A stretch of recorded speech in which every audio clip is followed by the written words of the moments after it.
personal doubt, or someone has a question that challenges me, and things happen in my life, and I want to know what's going on, God usually directs me towards a book.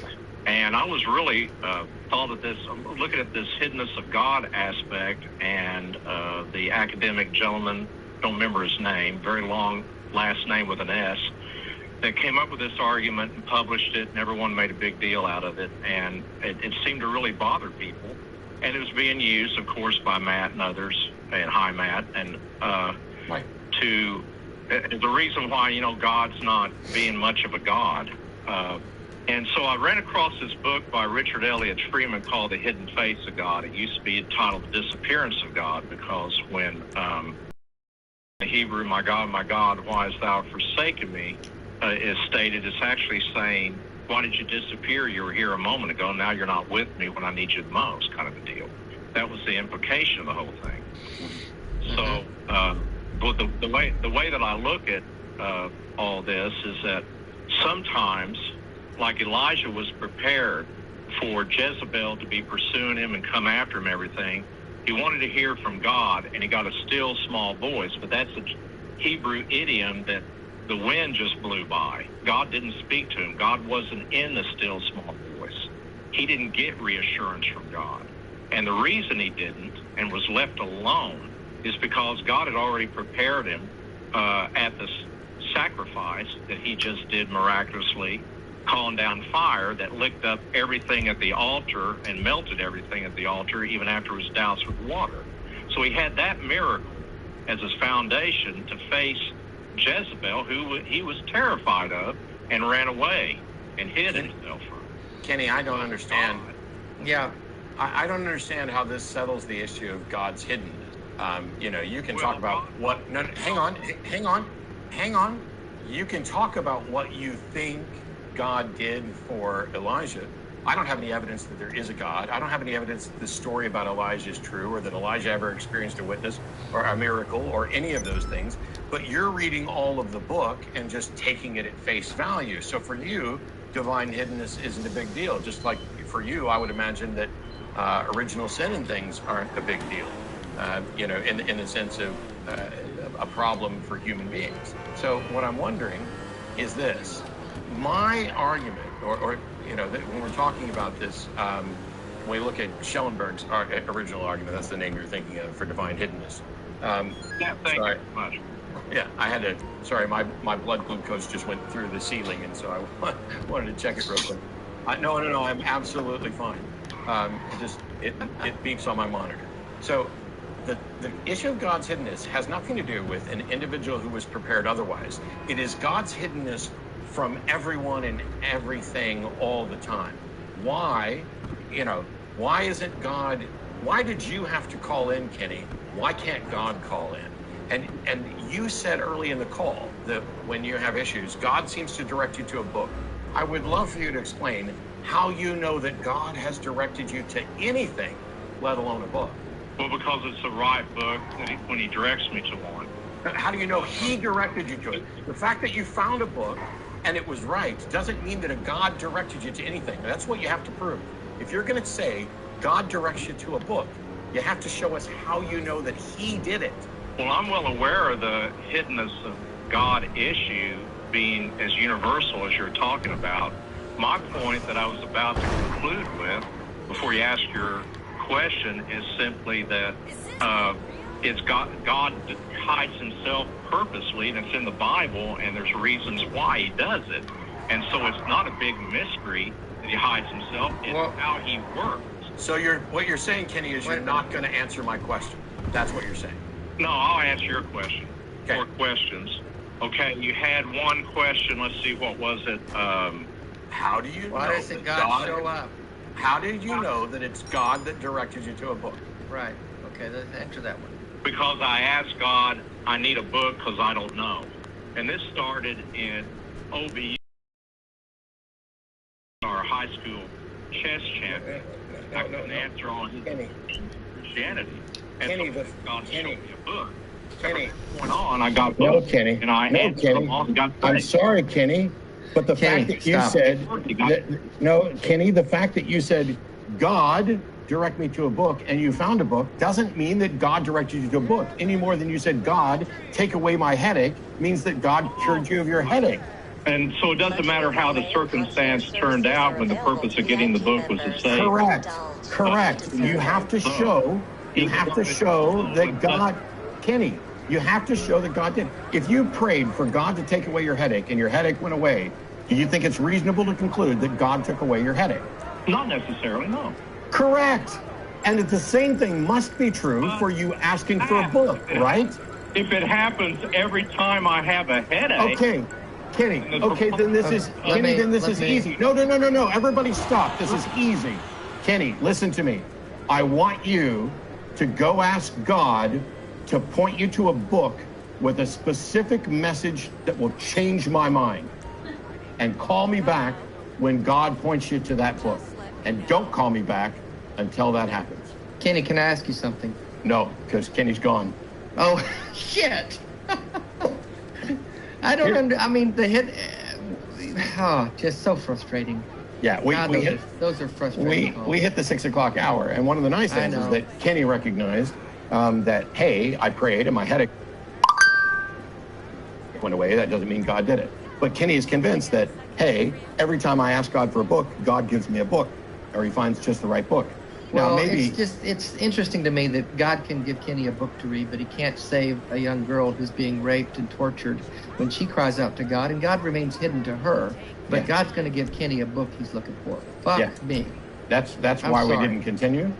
Kenny needs to ask his God what message he should deliver and what book he should point to. And when that happens, we'll still have to ask. Book, yeah, we're not going to. But what happens then is that we will still get nowhere. I have one last call I want to try and take real quick. I hope that it's something we can address quickly as we are over time. But Richard in Nevada, we are past time. I apologize. I know you've been waiting a really long time. How can we help? Hi, thank you for taking my call. I do want to talk about what is logically possible versus an illogical concept. Okay, but for example, logical possibility and illogical concept is not a proper dichotomy. So I don't understand the verses there. So go ahead and tell us what you're pondering. But I think we have a terminology issue. Okay, thank you. Okay, for example, fire cannot logically exist if one of three elements is missing, such as heat, fuel, or oxygen. No, sir. That's not Richard. That has nothing to do with logic. The fact that the fire triangle exists. It's extreme logic. You cannot. No, Richard, are you going to let me try and help you here or not? Go ahead. Okay. This is about the physical properties of fire. It's not about logical possibility. Okay. So all you're saying when you say fire can't logically happen if one of the elements of that's not a logical thing. That is a science thing. It just happens that you can make a logical argument about it. Reasoning, sir. Logic is sound reasoning. Now, I don't know here, Richard, because I'm trying. I said we had a terminology issue. Logical possibility has a fairly specific meaning within philosophy and logic. So, okay, ask your question again using whatever terminology you want, and I'll try and get us there. Okay, let me give you another illustration. For example, light. The speed of light cannot travel a light year in 6 months. That would be an illogical concept. So can I stop you here? Because the sentence that you just uttered was the speed of light cannot travel a light year in 6 months. However, the speed of light doesn't travel. It's light that's traveling, and it travels at a particular speed, and that speed is controlled by the medium through which it's traveling. So the speed of light in a vacuum is the speed at which light travels through a vacuum. You are correct that light could not travel in a vacuum the distance that it would normally cover in a year in 6 months. That is correct. Well, what is the point you're trying to make, Richard? What's the point you're trying to make about logic? Okay, well, there's a logical concept and there's an illogical concept. And Matt said something about 2 weeks ago of what I really want to comment on. He said, I'm paraphrasing, but Matt said if evolution were somehow proven false, that would somehow no way prove the existence of God, and that's 100% illogical. No. That's 100% correct. That is 100% correct, Richard, because if we prove that evolution, the scientific model, evolution by means of natural selection, if we prove that it were wrong, that would not prove that a God exists. We can't logically exist, so that's an illogical concept. I'm sorry, Richard, but I'm trying to explain this to you, Richard. And I know you called in because you heard me say something, and you want to tell me that it's illogical. But the fact is, my statement is absolutely correct and undeniably so. If you disprove evolution, that does not prove that a God exists. It does. No, it doesn't. How so? Because How so, Richard? Much in the same way that your original statement about logical possibility versus illogical concept is not a true dichotomy, evolution and God is not a true dichotomy. It is a false dilemma. I'm sorry that you don't understand the concept, but it's like saying, let's imagine for a second, maybe this will make sense, Richard. If we proved that the theory of disease were wrong, does that mean that diseases are caused by demons? No, of course not. Thank you. You just agreed with me, because proving evolution wrong, proving the germ theory of disease wrong, neither of those means that you've proved something else is true. It doesn't mean that it proves that demons are responsible for disease, and it doesn't prove that God exists. You have actually just trapped yourself by agreeing with a logically valid in structure argument. You have no way out now. I'm supposed to be a very logical person, and that's the one reason why I brought up the other 2 points. Is the one thing I'm like you in a sense, Matt, is I cannot stand stupidity. It drives me crazy. Richard, you're nothing like Richard. I'm going to mute you because I'm going to say this. You're nothing like me. You say that you can't stand stupidity. What I can't stand is willful ignorance. Stupidity can be fixed. That's what education is. I spent the bulk of my life sitting here educating people. I just educated you on what a valid and sound argument is by showing you that in the abstract you agree with the structure that you denied in a different place. Now, if you want to define stupidity as willful ignorance, then yes, you and I are both have... Hey, Matt, is he trying to say that if we prove evolution is not true, then by default the creation story is true? Is that what he's... Oh my gosh, he was talking the whole time he was on mute. I tell you what, Richard, we'll just agree that neither of us can stand stupid, and we'll put me in that category, and you won't have to listen to me anymore. So thanks. Okay. Hey, he said okay. Well, I guess I'm assuming that he was saying that if evolution is proven false, then by default the creation story is true. Is that what he's trying to say? Yes, he's saying there are only 2 options: either God made everything or evolution made everything. And my God! Problem is, I just can't believe that is a thing he thinks is valid. Yes. I mean, and he's using that as, that's like saying, if I found out the man that had been living in our home as my father all these years was not my biological father, then the postman must be. Or what the hell? If we prove the butler didn't do it, then clearly it was the maid. Exactly. Yeah. He doesn't understand what a true dichotomy is. I'm glad you cut him off. Yeah, and so it's either evolution or not evolution.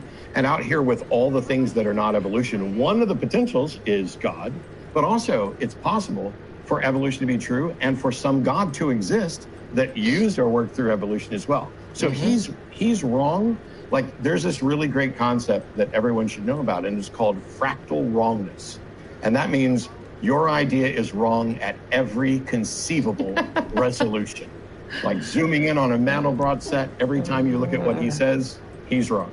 But oh, Lord. Well, on that note, I want to thank you, Dave. And by the way, let's put the crew back up there again, because there was a scramble 30 minutes before we went live to get a hold of me, get me set up in a remote location and be able to do a show.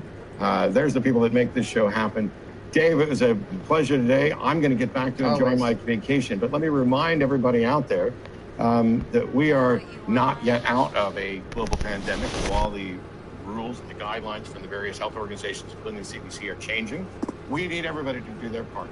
And what I love about the fans and people that support this program is that we've spent the bulk of the last year learning how to do this show better, and not just from a technical standpoint. This episode of Cognitive Dissonance is brought to you by our patrons. You fucking rock. Be advised that this show is not for children, the faint of heart, or the easily offended. The explicit tag is there for a reason.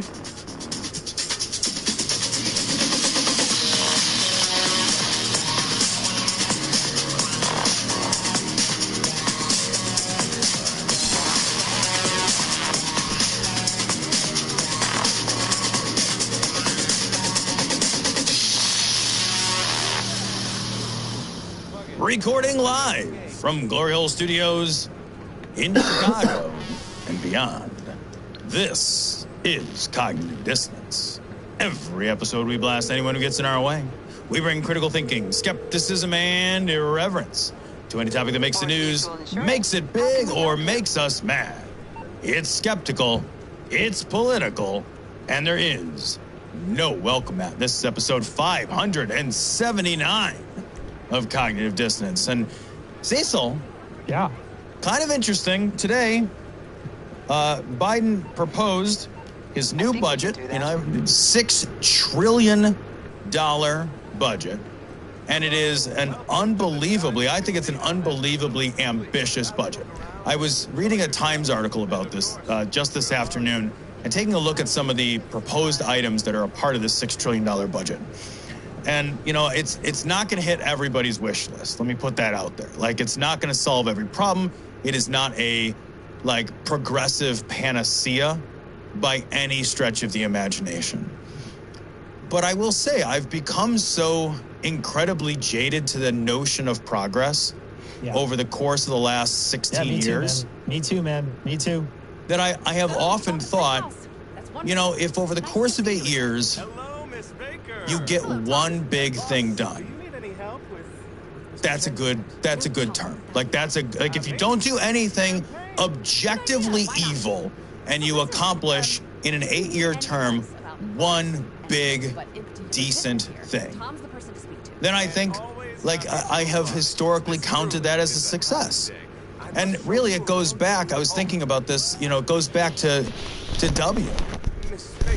W accomplished really in his first term, he got us into mired us into a war. Never-ending wars. Couple of never-ending wars. The forever wars. Fucking straight up crushed that. Then he passed the Patriot Act, which severely curtailed all of our civil liberties, and then introduced the doctrine of unitary executive theory. Yeah, he half drowned some people too. He did have drowned some people. And then from a legislative perspective, his big proposal was supposed to be Social Security reform. And what W was pushing for, as I recall it, was to allow your Social Security funds to be independently invested in the stock market, so you could lose them in, say, 2008, for example. So you can invest it all in GameStop or whatever. Yeah, right, yeah. I'm going to buy Bitcoin. I'm going to buy nothing but cryptocurrencies. Can I get some Dogecoin? But he was thwarted. He wasn't able to get that done. Then you had Obama. Obama got Obamacare accomplished. That was a series of compromises for sure. But it was still an achievement. I mean, without Obamacare, many millions of people would be left without any insurance where we were at before Obamacare. So massively not enough, but massively better than nothing. And I guess I've thought of government as mostly capable of not enough, but better than nothing. And then Trump came along, and really, from a legislative perspective, he got nothing done except for the tax cut for the wealthy in his first year. Yeah. After his tax cuts, that we're all going to be paying for now. Right. Yes. Because we cut the taxes, and then we all just now started paying a lot more taxes now that he's out, because that was what was written in the bill. That was what was always going to be the case. It was going to be the case. Yeah. But everything else he tried to do, from a legislative perspective, I mean, granted, he did immigration. He wields a mighty sword as the executive, but from a legislative perspective, mostly he was stymied at every turn. Yeah. And now we're at Biden. And here in our $6 trillion budget, there are line items that, to be frank, some of these things were on my wish list as, man, I'd like to see it in my lifetime. In your lifetime, yeah. In my lifetime. And I had very little hope that this would happen. Part of it is a total restructuring and rethinking of what the idea of infrastructure looks like. If you ask a Republican what infrastructure is, they're going to say it's roads and bridges. It's bridges. Yeah. Yep. That's what infrastructure I've never seen a Republican build a bridge in my life. I'll be perfectly honest. Bridges to nowhere. Yeah. Like that's wasn't there that bridge to nowhere that Palin had up in Alaska? Bridge to nowhere. That's right. I forgot about the bridge to nowhere. She had that written on her hand at one point too. I actually jumped off a bridge. For real. Like I went bungee jumping in California a few years ago. Yeah. And we hiked through the middle of the mountains. We hiked for hours to get to this place, and there was a bridge, and it was also called the Bridge to Nowhere, because it was this great big bridge that spanned between these two mountains, and there was no adjoining roads. They built a bridge. There wasn't any road? They just built a bridge there? They built the bridge with the expectation that they were going to build roads, and then the rest of the project evidently got canceled, and now they just use the bridge for bungee jumping. That's like what we did. So we had to hike through like this trail through the mountains in That's like using your California. Lexus as a coaster. You know, like, it's just so stupid. It's just a stupid thing to do. But to come to think of it, they also called that the Bridge to Nowhere. Wow. So I've jumped off the Bridge to Nowhere, actually. When you were up there, when you're at the very top of the bridge, could you see Russia? I don't know. I was too busy wetting my pants from fear. But I do want to read a few of the items that are a part of the $6 trillion budget. It includes money for roads, water pipes, broadband internet, electric vehicles. Let's stop there for a second. Let's stop at broadband internet. Let's stop. Because that is the infrastructure of the future. One of the things that I learned recently in the last year is that, and it's something that I knew, but it's something that doesn't get talked about a lot. And it's the fact that internet service is the divider between whether or not you're able to do the things that you're able to do at school well.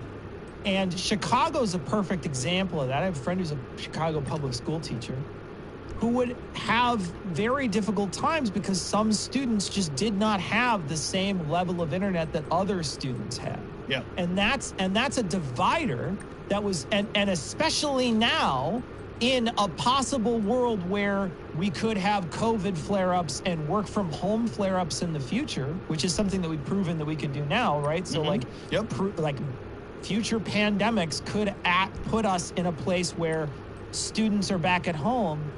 That is an indicator of whether or not your child's going to actually be able to continue on. Now, nobody's saying that, Zoom class is as good as regular class, but no class is certainly nothing. Is certainly nothing. That's a zero, right? Yep. And so, Zoom class is better than nothing, and there's students out there that are stuck in that internet divide where they don't have high-speed internet. And there's plenty of places across this country that don't have high-speed internet. And other countries just lightning fast internet for cheap. And we are stuck with, throughout this country, one choice, maybe two, and the second one always sucks. Yeah, and they're brutally expensive. And stupid. I mean, expensive. like, you got to look at internet at this point as functionally the same as delivering water to a home. It is essential for just about everything that you need to do, to bank, to educate your kids, It's the same. In fact, water is the perfect analogy because it's all a series of tubes. Yeah. And water is carried through a series of tubes. Internet, obviously a series of tubes. It's not dump trucks. I know that. It's not a big truck. Don't be ridiculous. That would be stupid. So it's really a series of tubes. Yeah. But yeah, I mean, internet is an equity issue. Yeah.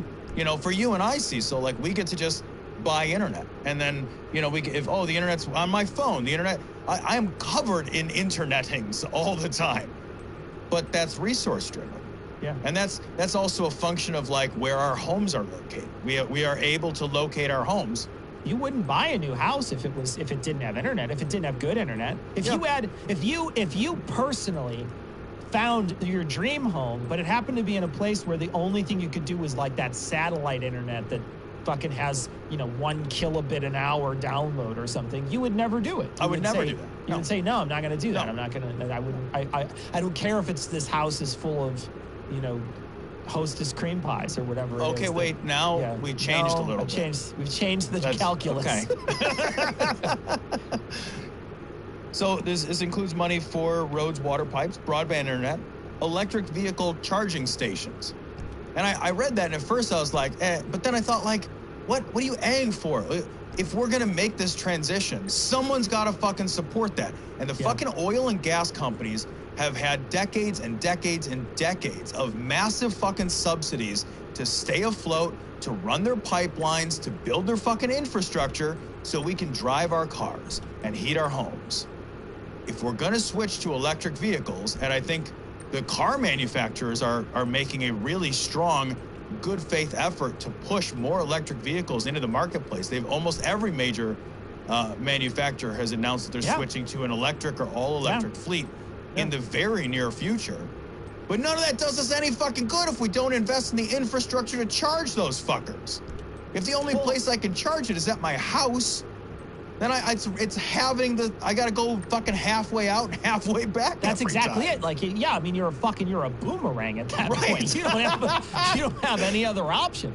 But I read a Facebook post this last week from someone I know who has an electric car, and he traveled somewhere and was able to use their electric charger, and that is one of the reasons why he stayed at the hotel, I think, that he stayed at. And makes sense. That there's a benefit there, and that sort of thing is necessary because we have become used to, Americans at least, and I it's hard to speak for any other country because many other countries are much, much smaller. So if we're talking about anywhere in England, I think I saw someone talking about how, because I will get in the car for my hobby, and I could drive. I could get up at 4 in the morning, and I will drive 5 hours to get to where my hobby will be happening, hang out all day, and then get in the car and drive back. So I'll be on the road for 10 straight hours in a single day and hang around for like 8 at a place. Right. And that's a commonplace occurrence in the summer for me. I'll do that, at least before COVID, I would do that at least 4 or 5 times a summer. People in other countries I was hearing somebody talk about it in England. They're saying, well, if it's over an hour, I might actually get a hotel to stay because that's a really long drive. Over an hour? Like really far away. That's super far away. Are you kidding? An hour is. I live farther away from Chicago now than an hour. The average commute to work in America is 42 minutes. But we just live in a different scale, right? So it's hard for me to speak about other countries in the same way. Right. But at least in America, we've gotten used to the fact that I can go 900 miles if I want to. Yes. If I want to get my car and I want to drive 900 miles, damn it, I'm going to drive 900 miles. And electric vehicles don't allow that unless we get these charging stations that allow it, that do something like that. Yeah. All right. Right now, like there is a sort of tradition, a cultural tradition of the American road trip. Yeah. That is part of sort of the American ethos is the road trip. And we have a whole culture based around the automobile. And unless we're going to make massive changes to that, which we're not, because we built all the rest of the Eisenhower infrastructure, the highway infrastructure, right? So we've got to invest in that, and there's money included to do that. And by the way, we talked about this in a previous show, but there's bridges in Illinois, in a city that both you and I know well, Joliet. Yep. There's a bridge that goes over one of those places in Joliet that's rated 6 out of 100 in safety rating. I mean, 6 out of 100. How do you take 94 points off the bridge and be like, let me tell you, that's still good? If you had that as a character, if your character in D&D had that opportunity, they wouldn't cross that bridge. Can you imagine coming home with like, I got a 6% on my test? You're through, boss.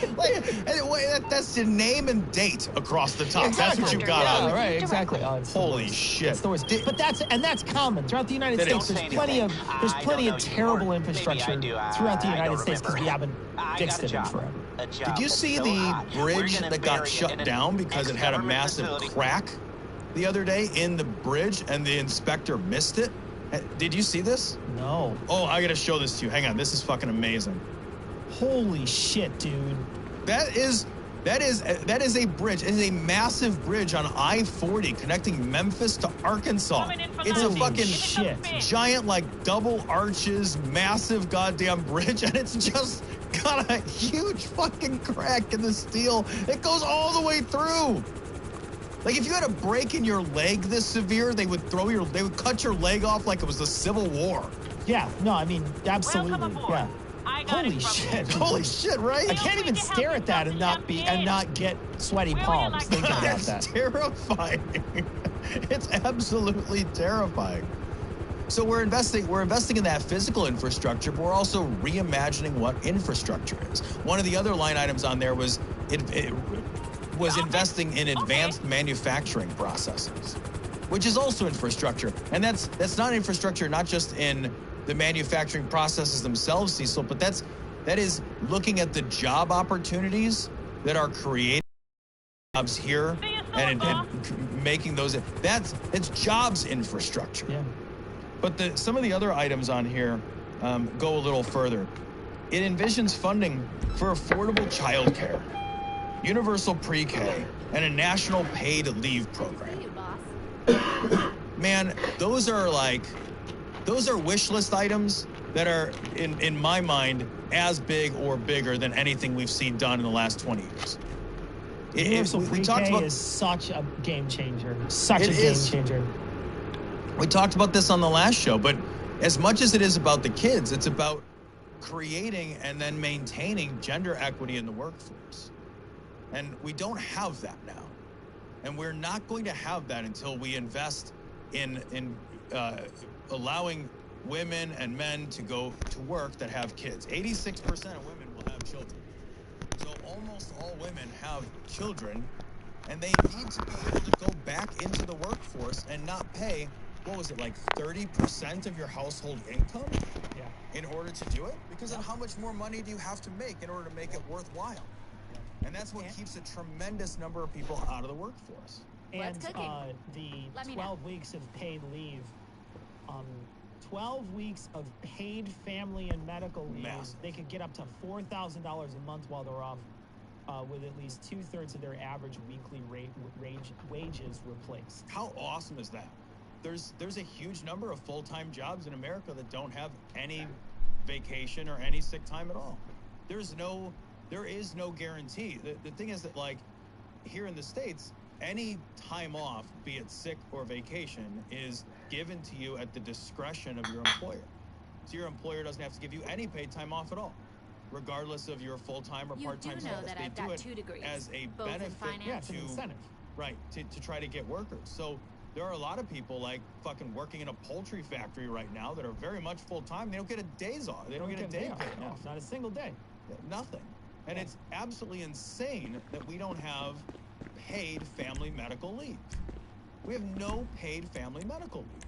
So if you get sick and you need to take time off, or if you have to take time off to care for, an elderly parent, or you have to take time off to care for your kid, or somebody in your family has a child, you can take FMLA. FMLA is guaranteed, but it's not paid in the States. It's not paid. $0 of that is paid, and most employers don't pay that at all. So, like, even employers that have good other good benefits, most employers will not pay you during FMLA.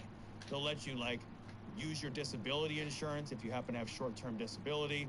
They'll let you, like, sometimes borrow from your vacation, borrow from any banked sick time. But many employers just don't do anything. You take time off, they're like, cool. By law, we have to give you the time off and not fire you, but you don't get shit. There's no safety net for workers in the States. And absolutely none. Let's not forget, too, I don't want to get too deep into the weeds here, but I definitely want to mention, one of the things that is expected of most Americans is that you make it easy on your work when you're gone. So you do more work before you leave to make sure that the job that you do is covered in some way. So that's almost always expected in most places, even though it should never be expected of you, right? You're not paying me for the time I'm not there. I should just be able to say, I'm dusting my hands off, I'm going to go on vacation now. Instead, what most people have to do in the country is do twice as much work the week before and then go on vacation, which they're not getting paid. They might have to stay late or they're working extra fast or whatever it is, crunching to get that time in so that they can relax for a week. That happens to so many people all across. There's no work boundaries in our country. We just don't have them, man. We just don't have them. And like the idea that the fact is that I should just be able to walk away from my job for the day and they should be able to survive without me. That should just be how it works. But the problem is we're understaffed. People only know a certain amount of stuff about your job and there's no way they can fill in for you. Most people just don't have that luxury. Yeah, there's very little redundancy. Did I mention that we don't hire and for redundancy. We don't hire for it because it's antithetical to the American work ethos. Like it's not part of how we think of our workers and production and the almighty dollar. Yeah. Like if you're an employer, typically you hire the minimum number of people to produce the amount of work that needs to be produced. And then if somebody gets sick or if somebody goes on vacation, it puts a strain on your system. It's hard while that person is gone or until you are able to hire for the new position because there's no play at all in the system. And if you look at productivity numbers, Americans are some of the most productive workers in the world. We also work an enormous number of hours. Like the average work week for Americans is over 45 hours a week. That's the average. The 40-hour work week, we left that behind years ago. Years ago. It continues to creep higher and higher and higher. And the number of exemptions for hourly employees, so the number of ways you can call somebody a salaried employee, continues to climb. So what I mean by that is if you're hourly and you fit into a certain category of employees, you have to be paid overtime. But there's a huge number of other categories of employees where you don't have to be paid any overtime. So it is always to the employer's financial benefit to hire salaried employees and push them to work as many hours as possible to gain the most production, to have the smallest personnel expense on their bottom line. Like if you're managing to the dollar, it is what you are the only responsible thing to do if all you manage is to the dollar. And America only manages to the dollar because everything is based on, for big companies at least, everything is based on quarterly profits to maximize gains, to sell shares and stock. The whole machine is not meant to produce whatever widget your company produces. Your widgets are a byproduct of your shares. And your people are a byproduct of your widgets. You're like a second tier down. You are. You truly, you are. You don't fucking matter. So reimagining, using the budgeting process to come all the way back, using the budgeting process to reimagine workers' rights and to enshrine into law some amount of worker protection so that if you get sick, you don't go broke. So, because the thing is, if you get sick and you have to take FMLA, you also are going to have medical bills in America. So, you get fucking double whammied here. You get sick, you don't get paid for your fucking time off. If you fucking have a baby, you got to pay. The average cost to have a baby, it's thousands of dollars in America. It costs thousands and thousands of dollars. You got to do that. But then also, you didn't get any of the time. You took time off of work, and none of that shit was paid. So the cost to get sick is not just the cost of the actual illness, and then the doctors and the medicine and and it's also the cost of all the lost wages. It's fucking ridiculous, it's man. Outrageous. It's ridiculous. So I looked at this budget proposal today, and I was really heartened because some of these items, they're social safety net guarantees that I never dreamed I would see in my lifetime because I have given up on the idea of progress. And they're little, right? They're small, but they're at least something, right? It's they're little in a way because, you look at how progressive other countries are when they, especially when it comes to employment benefits. They're small in that sense. They're a step in the right direction, and the more regulation we have on some of this stuff, the better off. And the more we start regulation, the more appetite we will have. And the more we'll break this, we we have this like crazy fucking national mental illness that constantly fetishizes work. We fetishize work in America. And I mean, Midwesterners are particularly bad about it, actually. There's a Midwestern work ethic, which is its own thing. And, you know, talk to a Midwesterner about like the Californian work ethic. And it's a whole lifestyle change. It's a whole thing to like you're sort of like, what? Wait, what? You only work 40 hours. You didn't fall asleep at your desk. You don't come in when you're sick. You sleep 8 hours a night. You take care of your body. What? Ridiculous. Yeah, I'm fat and die young. Ha ha ha. We all have diabetes. Never leave the office. Always be working. Like, they keep me here because of the candy dish. It's the candy dish that keeps me here. It's fucking killing us. It is absolutely crushing us. And for some reason, we hang on to it as if it's a national value, you know, as if it speaks to something positive about who we are, as if like the only thing that matters is our output. Yeah. And I think giving us just a little bit of a social sentiment, just a little bit, might allow us to see ourselves as more than just what we fucking produce all the time. Yeah.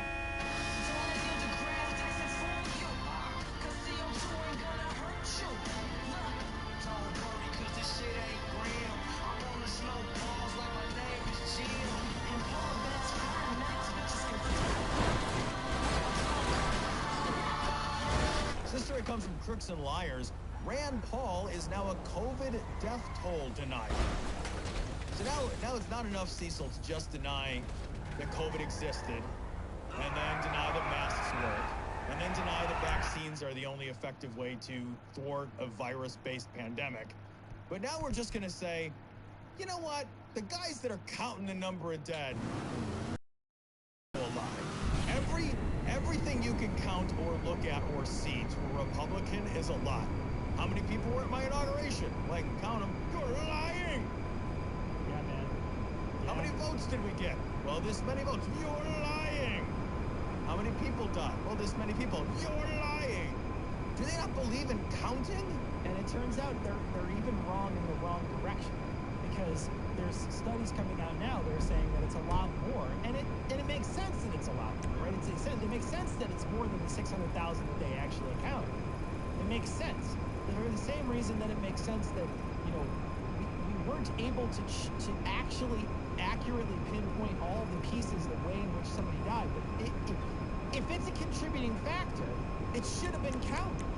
Yeah. But what they want to say is, and what Rand Paul wants to say is, well, yeah, sure, they had COVID, but they died for another reason. Yeah, and that's, you know, they love that line of thinking, and I think a good analogy would be this. If you have a boat, and on the boat it says maximum capacity, 3, and you put 3 people in the boat, that boat is at maximum capacity. And there are a lot of people who have health issues, and they are at 3. They are at their maximum capacity.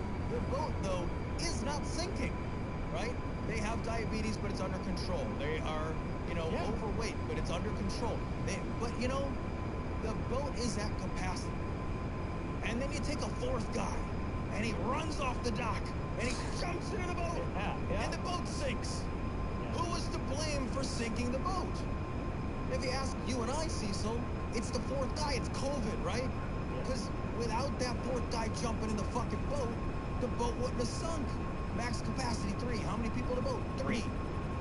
Why'd he die? 4th guy jumped in the fucking boat. COVID. And that's where these guys are like, well, you know, they actually died of heart failure. Oh, yeah? Well, you died of heart failure without the 4th guy jumping in the boat without the fucking COVID? Of course. It's fucking nonsense. And the worst part about this is fucking Rand Paul, those people who got COVID, Rand Paul is also a physician. Rand Paul's not going to take the vaccine because he thinks that he has a natural immunity to it. And he's not, he literally is now denying that the numbers are correct. Rand Paul is an asshole. He's a fucking senator who's wielding his MD as a fucking, it's a fucking sledgehammer that he can pound because he carries the weight of every MD when he swings. I know. it is absolutely fucking tragic, the intersection of that MD and this fucking politician. Yep. It is a tragic intersection. The thing is, like, I was thinking about why this was, and I have to think that the reason that the Republicans have to constantly downplay both the mitigation methods as well as the economic toll, as well as the death toll of COVID, is that if they don't, they have to admit their mistakes in managing the pandemic, right? If you are a staunch supporter of the Republican team and the Republicans were in charge during the pandemic and they fucking botched it, which they did, and it's true that at least 600,000 human beings just in America alone are dead because of your criminal negligence and mismanagement of this process, right? If you have to either raise your hand and admit that, or cast aspersions on the entire foundation of the pandemic. So what are they going to do? They're not going to be honest because they would lose their fucking jobs. And rather than just being fucking adult about it, being like, no, I made a mistake, I should probably lose my job. That's okay. If I made a mistake and it cost one human life, Cecil, Yeah. and they wanted my job, I know. wouldn't you? I would be like, I made a mistake and I can't take it back, and somebody's dead. I'm gone. Yeah. I'm out. Rand Paul says in this thing, I know 2 people who died from COVID. We knew when Herman Cain died and nobody did anything. We knew that it was going to be just obfuscate everything you possibly can. We knew it from the beginning. We knew that that's how it was going to turn out. The moment Herman Cain's ghost is tweeting a week after he died. I remember that. You know, you're just Herman like, okay, Cain. all right, clearly these people don't give a shit. The people who are fucking running his Twitter account didn't even care. No, they were it was so They're ghoulish. like, yeah, we're going to call it the Cain Gang now. It was so ghoulish. Yeah. It's so crazy. Hush, little baby, don't say a word.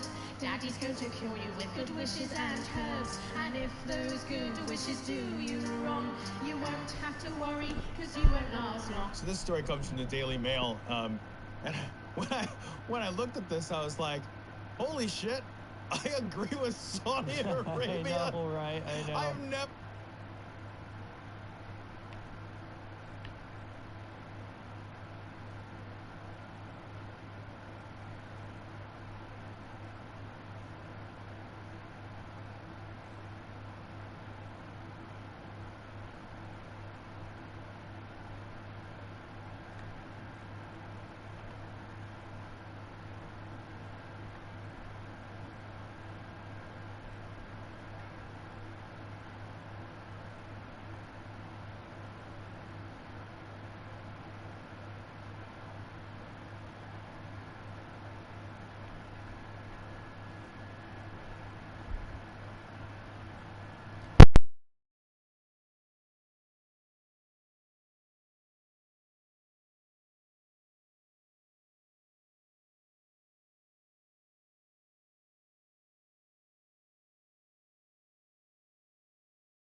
agreed with Saudi Arabia ever.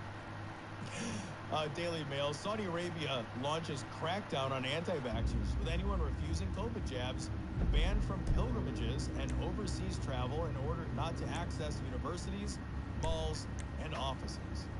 And because this is the Daily Mail, I'll read the subheadings. Might as well. You don't have to read the article. Saudi Arabia's capital, Riyadh, is accelerating a nationwide vaccine drive. Anti-vaxxers banned from pilgrimages, overseas travel, other public areas. From August 1st, vaccinations required to enter government and private. So, in Saudi Arabia, like, at least they're like, look, our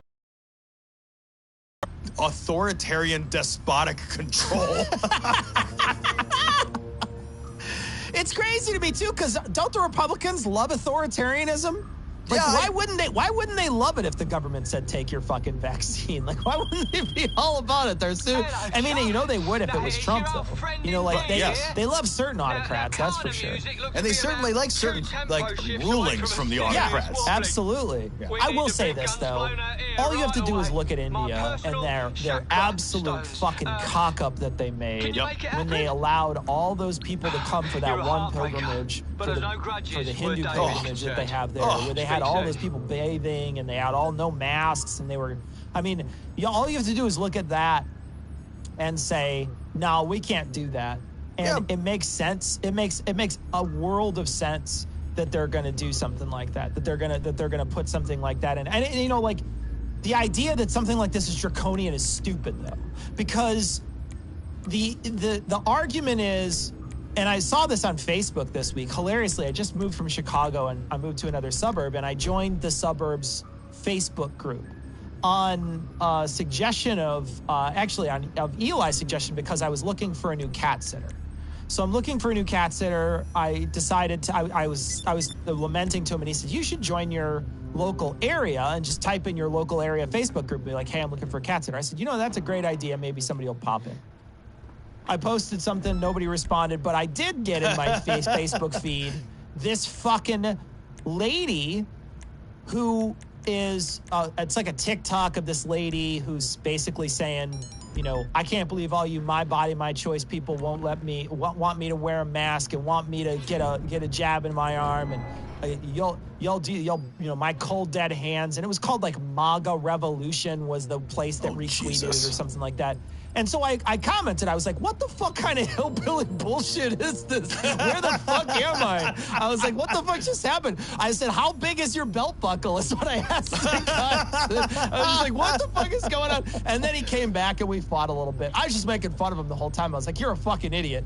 But the idea that someone is going to make a video or somebody's going to talk about it, even these anti-vaxxers, all the anti-vaxxers have the same thing. It's like my body, my choice. That's not how public health works, man. No. Public health doesn't work like that. You can't just be like, I got a little bit of smallpox, but I am going to get on this plane. That doesn't work. I got a little Ebola, but I'm going to go to this fucking Knicks game. No, you're not. No, you're not. And no one would ever let you in there if you had Ebola, right? Like the idea that we have this idea about all these other diseases that's up here, where it's like, there's like full stop, smallpox, full stop.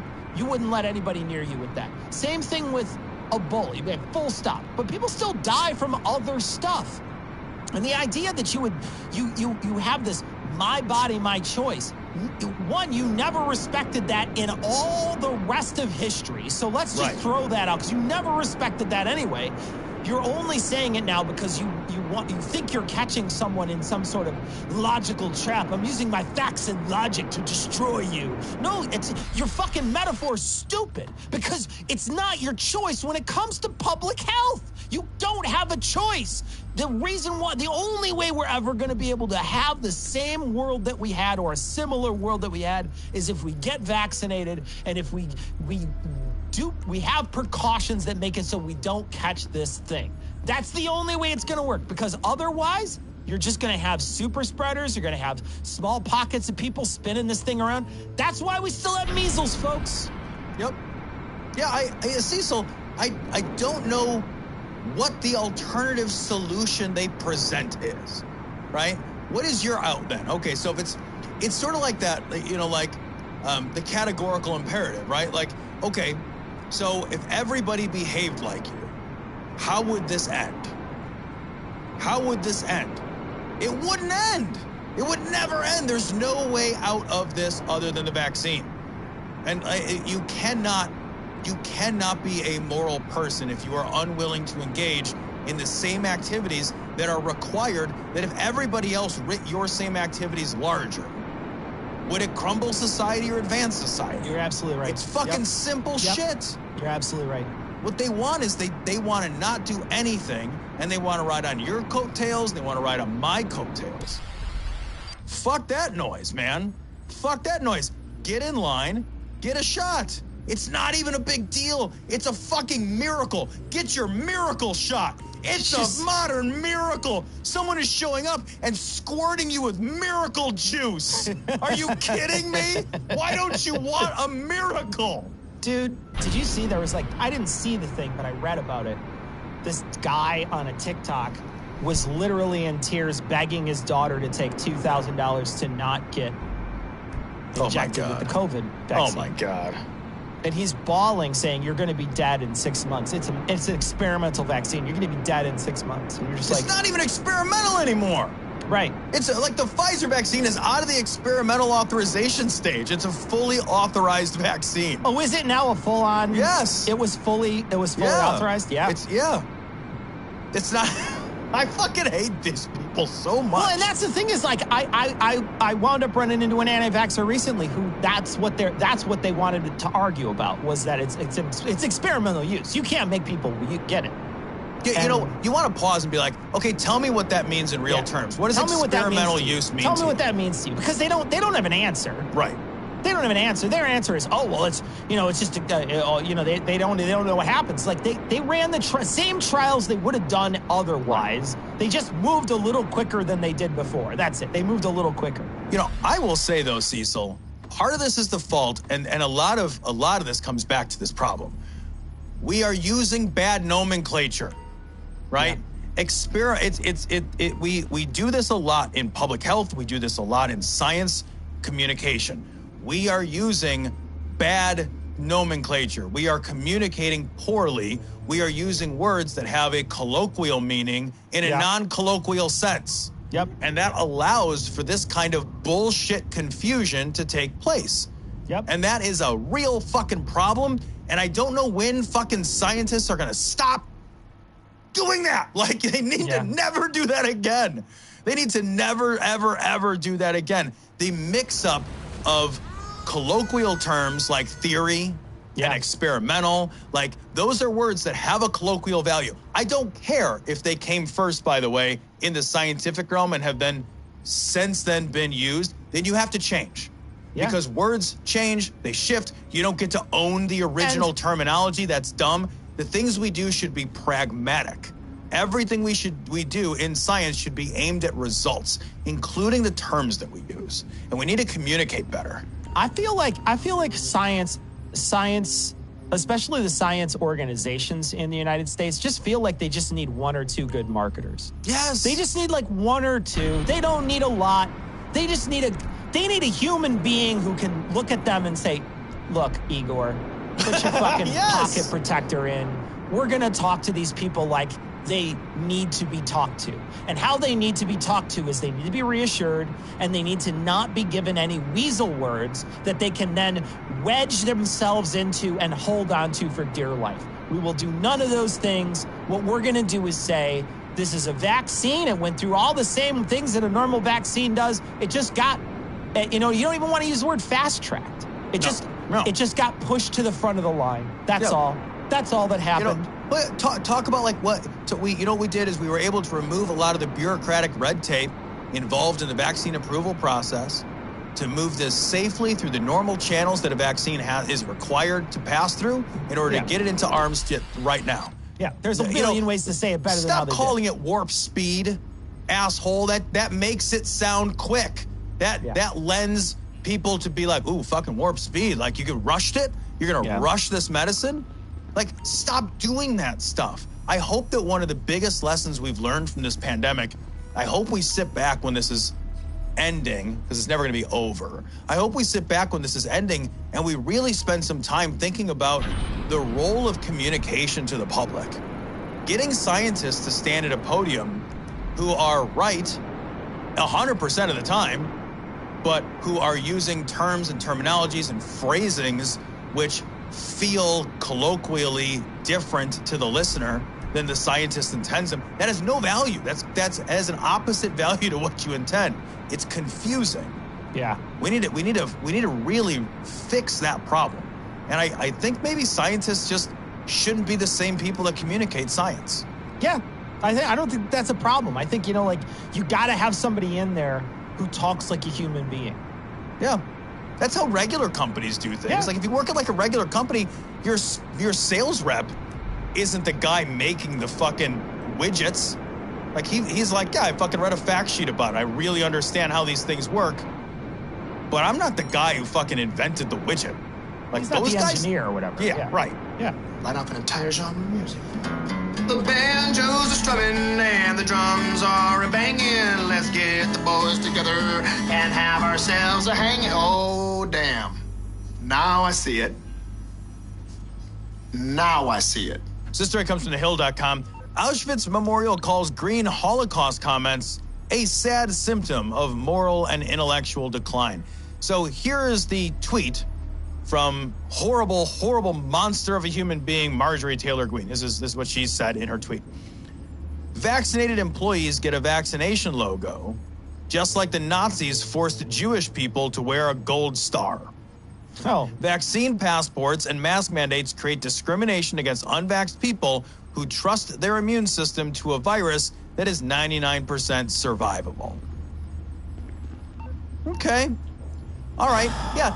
First of all, you don't get a vaccination logo. What is a vaccination logo, Cecil? You get a vaccine card, and you put it in your wallet and take a picture of it on your phone. Logo. You don't get You a have to get logo. a tattoo. You have to get a tattoo, Tom. You have to get either a P, an M, or a J and J. Those are your three options you have to get. A vaccination logo. Like what? Like you're wearing the fucking Pfizer brand on your arm, like seared in like a cattle? It's ridiculous. She doesn't know what she's talking about. Because does not know what she's Marjorie Taylor Greene revels in her own ignorance. She loves, she genuinely loves that she doesn't know things. Like she's that is a feature to her, not a bug. That she doesn't understand the world, that she doesn't understand history, that she doesn't understand context of the United States in any form whatsoever. To her, that's a badge of honor. Yeah, you're not wrong at all, man. What excites somebody like Marjorie Taylor Greene is just fighting with people. She's a troll. She's a political troll. Like there's no principles involved here at all. It's attention. It's spotlighting. That's all this shit is. It's just fucking dog and pony show bullshit in order to get. Because I'll tell you what, it gets her picked up by the Hill. Sure. It gets her picked up by you and I and the New York Times and everybody else. Because we're right up there with the New York Times. This is a congresswoman who took 2 tries to read 14 pages. 2 tries. 2 tries. Yep. And that's only the 2 that she admitted, Tom. Yeah, right. That she didn't read it yet, but she would later, and then she did finish. I finished your little 14 pages. I finally finished it. After I challenged you to a debate. I already decided I didn't like it before I read it. Yeah, she challenged AOC to a debate after, but she hadn't read all of the Green New Deal, which is 14 pages long. 14 fucking pages. And man. This is a woman who couldn't be bothered to read what she wanted to debate against. She didn't know it well enough going in, but was plenty ready to debate because to her, ignorance is a badge of honor. And it's not just to her, it's to many people who would vote for her. Yep. Well, the thing is, she doesn't need to read it to know she's opposed to it because her job is to be opposed to things. That's exactly it. It's not to carefully consider the merits of an idea or proposal. Her job is to just be opposed to things. This bullshit tweet where it's like, and it forced Jewish people to wear a gold star. That's the crazy. We covered somebody else saying the same thing. One of these fucking crazy pastors a few weeks ago. Stupid. This is a crazy person thing to say. Not a representative of our government. Nothing to do with it. I mean, the idea that you're comparing yourself to a Jew in the Holocaust. I mean, just stop for a half a second and realize how in bad taste that is.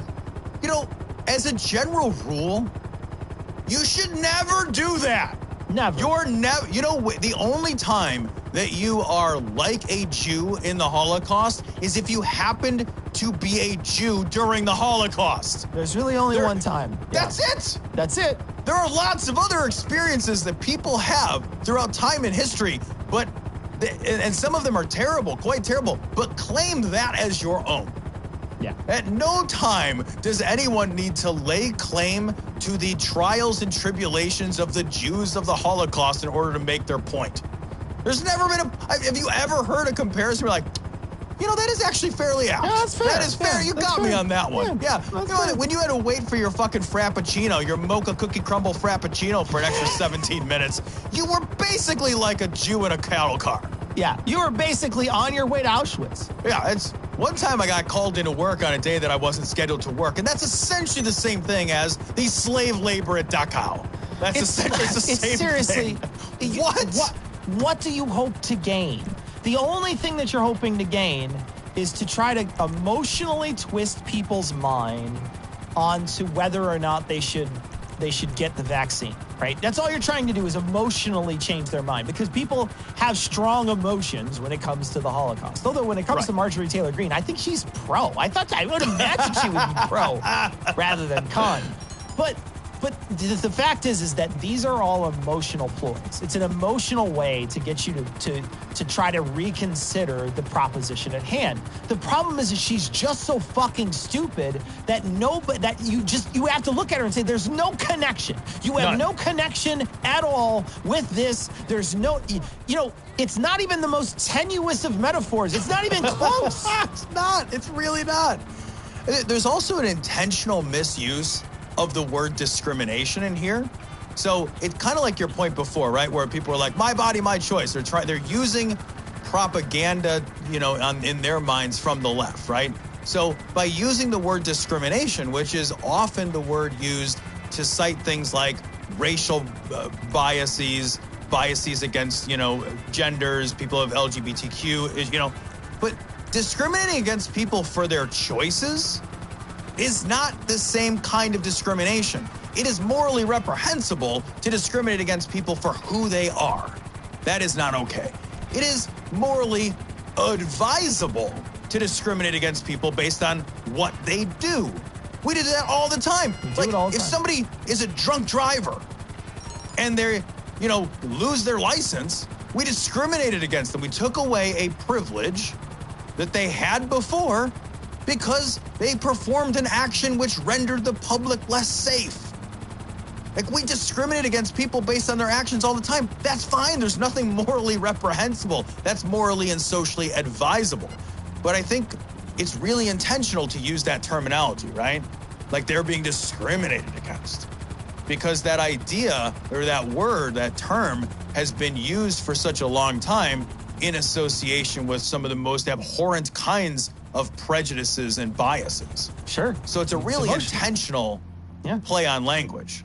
We've got the American Jesus, see him on the interstate. We've got the American Jesus, he helped build the president and the state.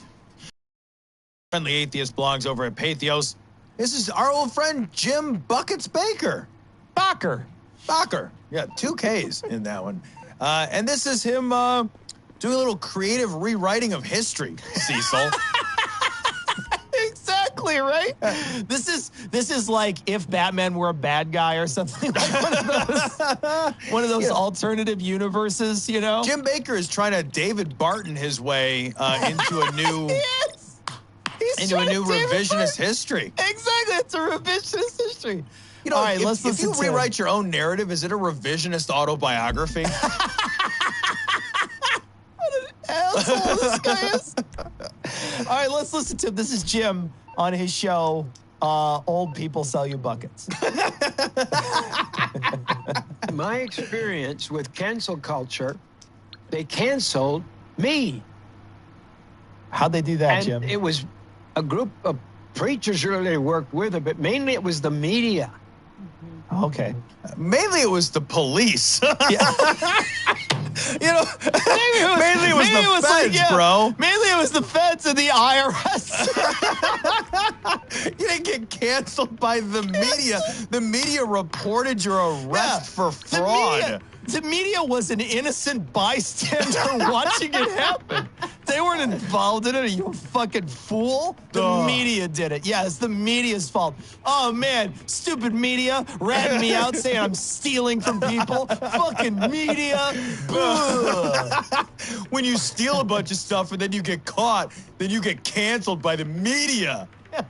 I don't think that's how canceled works. It's so stupid. And the media got a Pulitzer Prize for putting me in prison.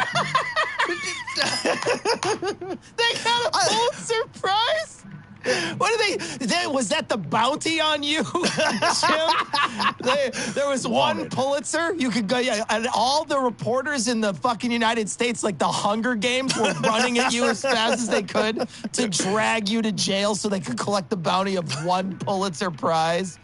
Also, like, the journalists didn't put you in prison, Jim Baker. Like, journalists don't put people in prison. Journalists might do some journalisting and find out some things that are true, but then the police investigate that, and then they arrest you, and then you go to trial.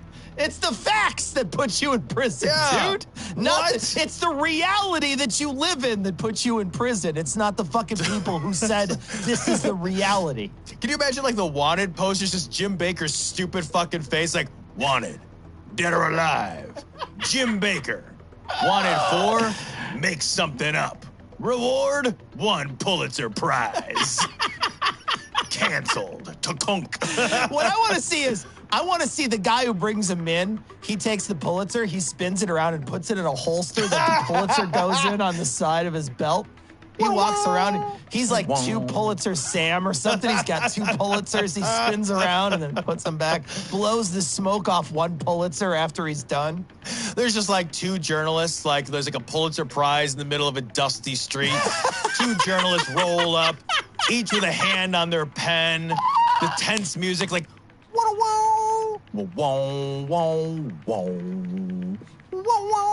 Later on, they're playing poker, and one's anteing up his Pulitzer. The other one, I raised you 2 Pulitzers. You go to the bar, hey, I want a bottle of that Pulitzer. Guy just takes the Pulitzer. He's drinking a Pulitzer. You go to pay with the Pulitzer, and some guy with like 3 teeth bites it to make sure it's real Pulitzer. It's a old-timey Western town that runs on Pulitzers. The whole thing. You go to the whorehouse, and you can rent a Pulitzer for the night. We should switch to an entirely Pulitzer-based economy. Oh, that's God. it. The whole thing. Exactly. You're right. You're absolutely right. Put them in your car, drive around. Still better than Bitcoin. It's true. That's what they do. They reward the enemies of the gospel. I love that in Jim Baker's mind, him stealing from people didn't make him an enemy of the gospel. He's like that's one of your rules, man. Like that's like number 7 or whatever. Yeah. Thou shalt not borrow without never asking. Get back. And the cancel culture, we had the largest ministry of its type in the world. Heritage USA, millions of people came there, and it was millions being saved around the world. Look at how expensive that looks. Okay, so they're showing the interior of their church, and it looks like the Mall of America. Yeah, it's like mocked up to look like a main street in a quaint old town with like exterior facades lining a thoroughfare. It kind of looks like a Hogwarts set. Yeah. It looks like it does. It looks like Jim Baker's fake set. Like he loves these fake sets, and this was another example of his fake set. So weird. And they literally took it away, put it into bankruptcy, said they were going to care for it, and it was all lies, and it was a takeover plan, and it was done in front of the world, and that was what cancel culture is. No, they literally took your shit because you weren't paying for you stole all the money. That's how this works. They steal all the money, then you don't have enough money to pay your bills, and then they take your shit back. That's not cancel culture. It's not cancel culture if I stop paying my mortgage and the bank forecloses on my house. I didn't get canceled. Maybe I didn't pay back my loan, and they took my collateral, asshole. Also, Jim Baker, if I can hear you, you're not canceled, you fuck. Right. Like, I mean, you're fucking broadcasting just as much as Tom and I are, right? You have the same media powers that Tom and I have, or Joe Rogan, or whoever. You literally have access to all these free platforms that everyone else now, because of the democratization of the creation of these products, has. You have access the same way all the rest of us do. And you are broadcasting the exact same way that you are receiving this podcast. You're not fucking canceled, man. I love when people go on media to talk about how they got canceled. It's so stupid. It's so great. I'm going to write an article in the New York Times about the time I got canceled. Yeah, but again, it doesn't matter because all they want to do is just bang on those emotional centers of the people who they want to reach. They don't care if it's accurate. It doesn't have to be accurate. No. I got canceled. Oh, man, that's bullshit. Well, but if you think about it for 10 seconds, you say, no, you got arrested. That's different than being canceled. And you're not canceled, Jim. You basically have the same rights to everybody else's fucking media that everybody else does. Oh, okay. Well, that's not as good a story to tell your dipshits who watch you every week. Yep. Public shaming is the definition. And Mondo, one of the biggest agencies. Oh my God, they had a water park? Could you get baptized, at that water park. Tom, when you come down the slide? When you come down the slide, as you come down the slide, they stuff a wafer in your mouth and then they bless you, and then that's like a fucking conveyor belt for baptisms, man. Look at that thing. It's like it's the fucking fast track. Like you get on the top, and it's like, do you reject Satan? Yeah, they reject Satan. Do you accept Jesus Christ as your Lord and Savior?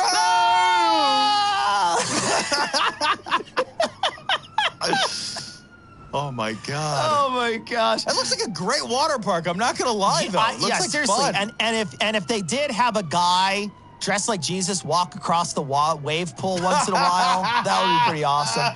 He walks out and he starts breaking up a loaf of bread, throwing it to people. He's got one fish. He makes a bunch of other fish. Well, the problem is about halfway through the day, he turns the whole fucking place into a wine park instead.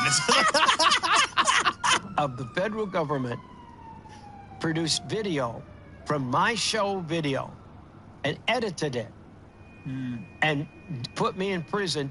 They said they testified.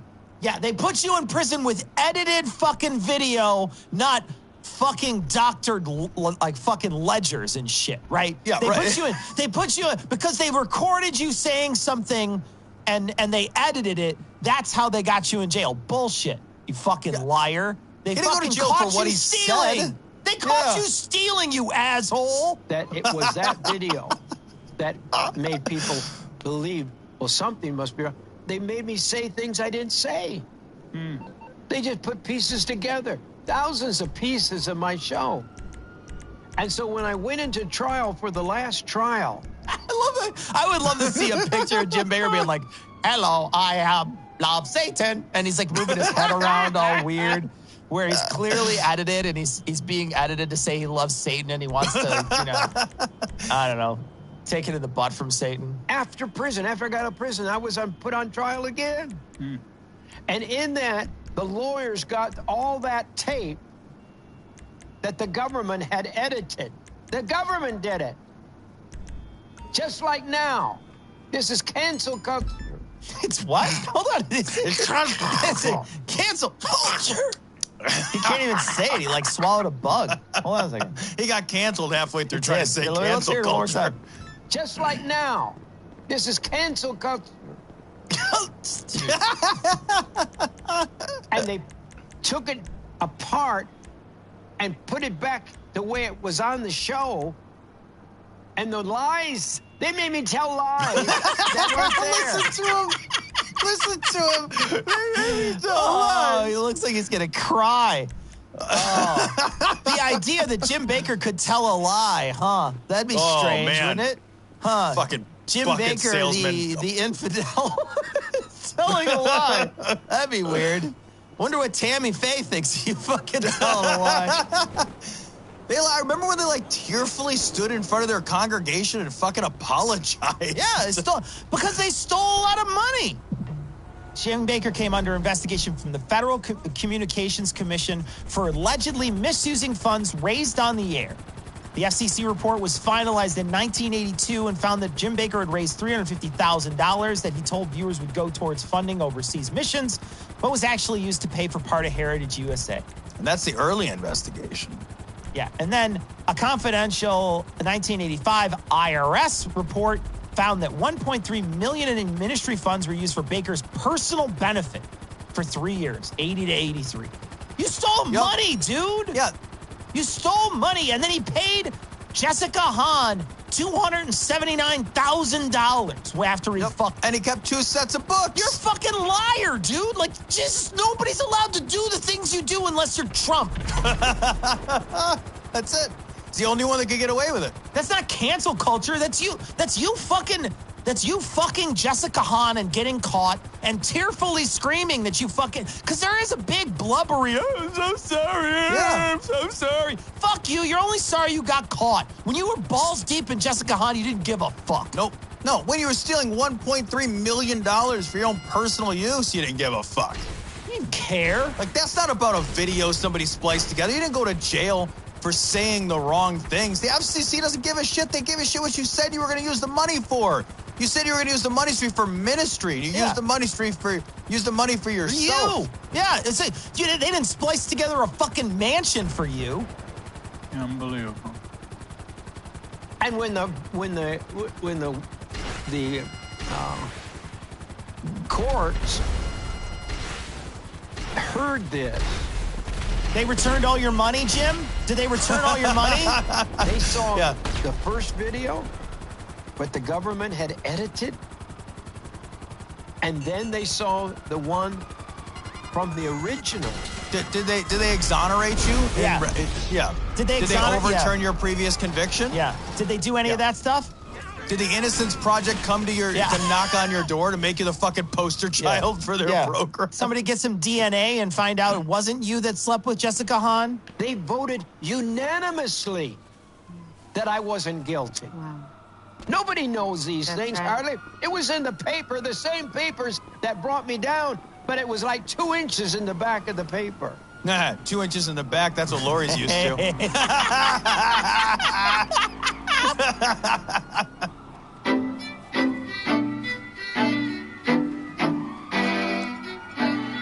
So we'd like to thank our patrons. Of course, we want to thank all our patrons, but we want to thank our newest patrons, Dr. Shapiro's dry-ass P-word. So good. So good. Bowl of Piss Water, Felipe, Brittany, Thomas, Art, and Cody, and the people who upped their pledges, Chris and Vindus. Vindus is spelled with 3 exclamation points, so we got to say Vindus very loudly. Thank you so much for your generous support. We really do truly appreciate you guys are the ones that make Cooler Health Studios possible, and you allow us to employ 2 employees. So thank you so much for helping us be job creators. And real quick also on a personal note, our patrons have helped out, and we've talked about this before, how important it is, and Cecil and I have talked about, the patronage and how important it is to us personally. Our family has used the money that we've raised from this show to help offset some real serious medical bills that we had this year, and I just wanted to say thank you for it, because America's medical system and our insurance system is fucking broken. And if I didn't have you guys to help us out this year, and we had some medical issues in our family that were real fucking expensive, and we needed a little bit of help, and we were able to reach into the show thanks to the support of the patrons and make that happen without hurting my family. So I just wanted to say thank you for that, because it really does matter. So we want to really read a little bit of email this week. We got a message from Jay, and Jay sent this in, and I don't remember where I mentioned this or if I mentioned it on the show and it didn't come through. I don't remember, but there was a Kentucky dad sobbingly promises his daughter $2,000 not to get vaccinated. It's a Reddit thread. We're going to post it on this week's show notes. I think the thread eventually gets taken down, but it still is there in archive form. So you can watch this TikTok where this dad just starts crying, asking his daughter not to get vaccinated and says they're going to die in 6 months or something. It's just insane that this guy believes this. Good Lord. We got a message. This is from David, and he was saying that he had some serious issues trying to get an appraisal because he wanted to. He was looking to get an appraisal, but he lives in a black area, and they wouldn't come to do it. They canceled it last minute, and that sucks when something like that happens last minute, real estate wise. And so there was some serious issues with that too. So we got a message. This is from Christian. Christian sent us a YouTube we're going to post, and this is the heavy metal Kenneth Copeland remix. We're going to post it on this week's show notes. And also, he wanted us to give us a shout out to Jeremy, who put him onto our podcast 8 years ago. Wow. Man, shout out Jeremy. Thank you. Thanks, Jeremy. You guys should all decide to put somebody onto the podcast. Yeah. Pick somebody you don't like. Pick somebody you don't mind losing as a friend, and pick that person first. We got a message from Ian who says he lives in Russia, and he wanted to send us a message and basically say, look, you guys are wrong about how when you guys talk about Russia. We mentioned Russia last week when we were talking about whether or not they were religious, and a bunch of people had sent in messages and said that they're religious, their people are religious in Russia. You seem to dispute that, but Tom, you had an interesting point. Oh, yeah. The thing is that it doesn't matter if they're wrong, because the perception is what is guiding American politicians. So if American politicians, that's the whole point. If American politicians are wrong about Russia, that doesn't matter, right? It still lets them weaponize their narrative of what Russia is. And that's all that matters. What's true on the ground in Russia makes no fucking difference to some local right-wing nutjob politician. Got a message from Joseph, and Joseph sent this in, and we're going to post it on this week's show notes. It's a picture that is a little disturbing, so not safe for work. But you can check it out on this week's show notes. Some wheels? Not safe for work because it essentially just freezes the Senate every time it speaks its mouth. So that no work ever gets done. We got a message from Cheryl, and Cheryl said, Katie Porter is one of the few legislators in this country who hasn't lost touch. But I'm always left to wonder, if anything, what happens next. I mean, to what productive end do we have? Do any of our verbal floggings come? Because to the best of my knowledge, nothing is ever of consequence that ever happens to these executives of the companies they run. That is true. It's rare you'll see any kind of backlash there. But I will say this. Someone in the comment section for our last episode said they had believed the R&D myth. So if Katie changed one mind on our show, how many minds did she change getting that play over and over and over again? And so the knowledge of understanding that it's happening is important to let people know. Yep. And so whether or not there's a bunch of people out there who just say, yeah, I knew that already, and that's, it's fine that you're beating their ass, and it's fine that you have a mic drop moment, but it's not showing anything. It is showing somebody something. And so hopefully the more people that know it, the less chance they have to use that myth, and they just have to go with the real reality, which is we're just paying people a lot of money so that we can make a lot of money. That's it. We're not really investing in R&D, and we can't use that lie anymore. We get a message from Ashes, and Ashes says, hey, I just want to let you know that funding that comes from pharmaceutical companies in the research for universities and such, and they say that it takes about $1 billion to bring a new drug to market. And while that does feel like a lot of money, that's not a lot of money when you compare it to the rest of the salaries. Yeah, the dollars have to be taken in context to the whole. So these are, if the company had $1.5 billion worth of expenses and they spent $1 billion in R&D, that's a huge amount. But if they spend $300 billion on executive compensation and $1 billion on R&D, $1 billion is not a lot of money. It's always relative. So that's going to wrap it up for this week. We are live streaming. Remember to come catch our live streams. Live streams happen at 9 p.m. Central Time on Twitch, on YouTube, on a bunch of other places. We may get banned from YouTube because Ian put a picture of a dick on there this week. Damn it, Ian. Ian does not care about our YouTube status at all. But anyway, come check us out. Check out our live streams. People are having a lot of fun. There's a community that's starting around these. These people are really having a blast in the chat section. We can see it happening while Tom and I are talking. Once in a while, I'll look over and they have their own conversation sometimes going on that's tangentially related to what we're talking about, and they're having a blast. So if you want to go join the community, come hang out with us on Thursday nights. Lots of people come hang out, and there's all different types of communities. There's the gamer community that joins us from Twitch. There's Facebook. There's YouTube. So you can come in your own little place. YouTube, I think, is the largest audience right now. But all of them seem to have enough people that you could start a conversation. So come check it out, 9 p.m. Central. That is going to wrap it up, though, for this week. We're going to leave you, like we always do, with the Skeptic's Creed. Credulity is not a virtue. It's fortune cookie cutter, mommy issue, hypno-Babylon bullshit. Couched in scientician, double bubble, toil and trouble, pseudo quasi-alternative, acupunctuating, pressurized, stereogram, pyramid.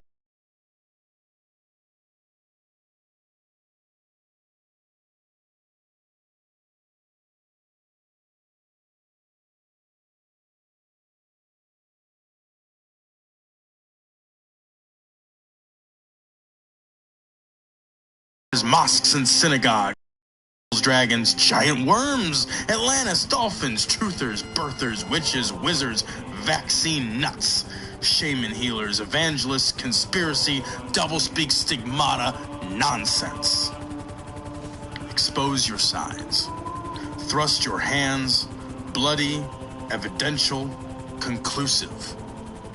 Doubt even this.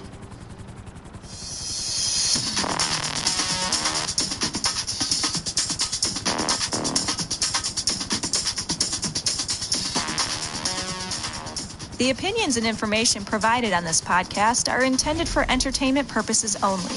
All opinions are solely that of Glory Hole Studios, LLC. Cognitive Dissonance makes no representations as to accuracy, completeness, currentness, suitability, or validity of any information, and will not be liable for any errors, damages, or butthurt arising from consumption. All information is provided on an as-is basis. No refunds. Produced in association with the local Dairy Council and viewers like you.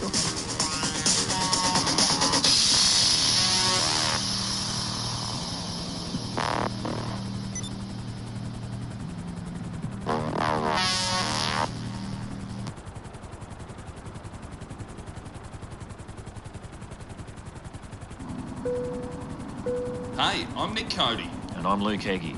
Throughout human history, there have been countless scuffles, melees, and fracasses. When planes were invented, we didn't magically just stop belting the shit out of each other. So, ladies and gentlemen, strap in, kick your shoes off, recline your seat without checking, drink your duty-free, and start staring aggressively at strangers. This is Mid-Flight Brawl. Mid-air madness, passengers trading blows. Mid-air brawl on board a scoot flight from the Gold Coast. At LAX, thrown off a flight from Bali. A disruptive passenger on board. Cussing, screaming, spitting, even urinating. Many of them have been captured on cell phones. Where's the lady that started the I hope this crashes. Open the fucking door! Welcome to Mid-Flight Brawl. Any tip rat can fly now. Here's what happens when they do. I'm Nick Cody. And I'm Luke Heggie. How you going, mate? The big boy himself. Mate, how am I? I'm fucking great.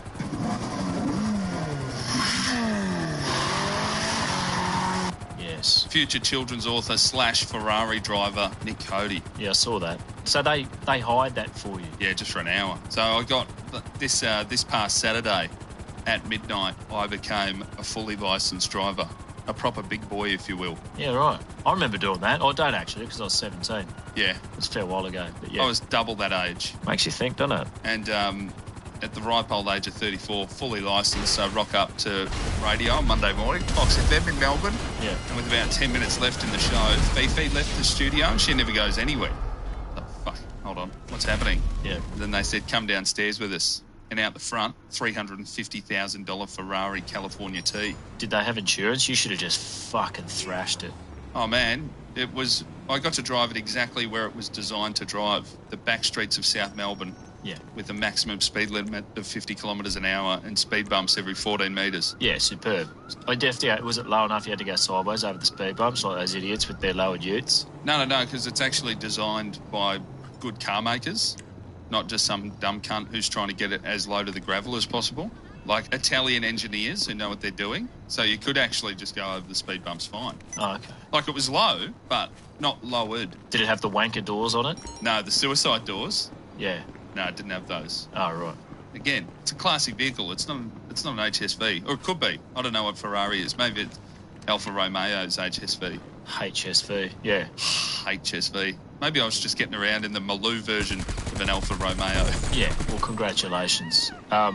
I drove a Lamborghini once, similar sort of thing, but really only for about 50 metres for an ad. I was in an ad. Sick. Had to drive a Lamborghini. Yeah, didn't get to thrash it or anything, but I don't really care much for cars. They're very, very tight about it. Do not touch this. Don't do this. Don't do this. Mate, I'm just sitting in a car. It's the same to me. I don't care. Yeah, if someone said to me, "Hey man, your car budget is $350,000," I'd probably just get 10 second-hand Subaru Foresters like I've already got and make like a train.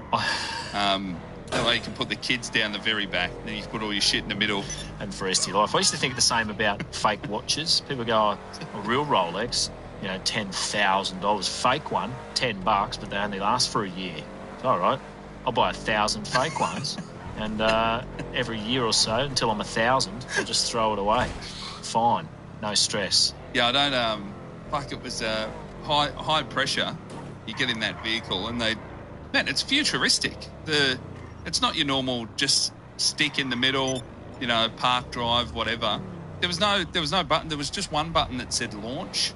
Like, well, I don't want to hit that. What, did it have hand controls, like things on the steering wheel for changing gears and stuff? Yeah, man, had some paddles. And I know you give me shit for playing PlayStation. Perfect. Turns out I'm good at Ferrari. Yeah, my legs work. I'd just have a fucking accelerator and a clutch. They're for people with no legs. It had the little paddles on the side. But I only got to do a few blockies in it. You know what that's for? That's for those fucking dickheads who've watched too much Formula One and want to pretend they're one of them. Yeah. That's all it is. Consumer version of that. It's a fucking PlayStation generation. You pack of losers. Yeah, what is it? Tiptronic or something? I forget the term. I don't know. Quite nice, though. Yeah, okay. Much like Formula One drivers, though, you'd hope to see some of them. Nothing better, I reckon, for a sports highlight than the invisible fire. Oh, yeah. That you see in a bit of F1. Pretty good. Someone all burnt and everything. You wonder what they're doing, just jumping around like a lunatic. Yeah. What's wrong with you, mate? Doing the Macarena out on the track. It's in flames. Man, I'm coming down to Melbourne next week. Hopefully. I'm going to be in the town of fucking Dobbers. Yeah, we'll see. We'll see. I don't too much give a shit, actually, but I'm coming down there for some COVID and some gigs.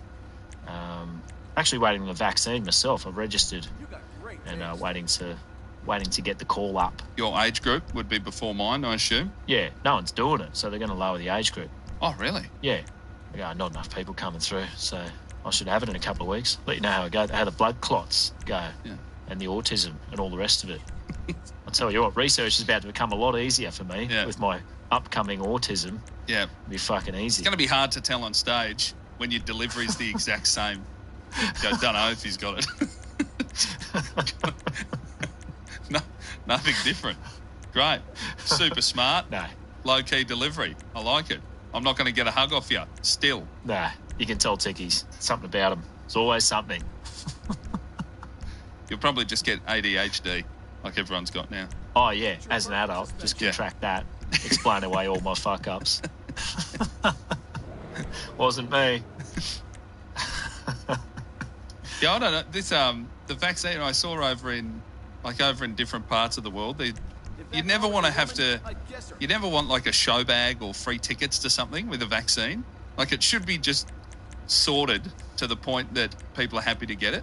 Yeah. But in parts of the world, they're like, have a hamburger and come to a concert. Yeah. Like, why? Why don't you just fucking do it?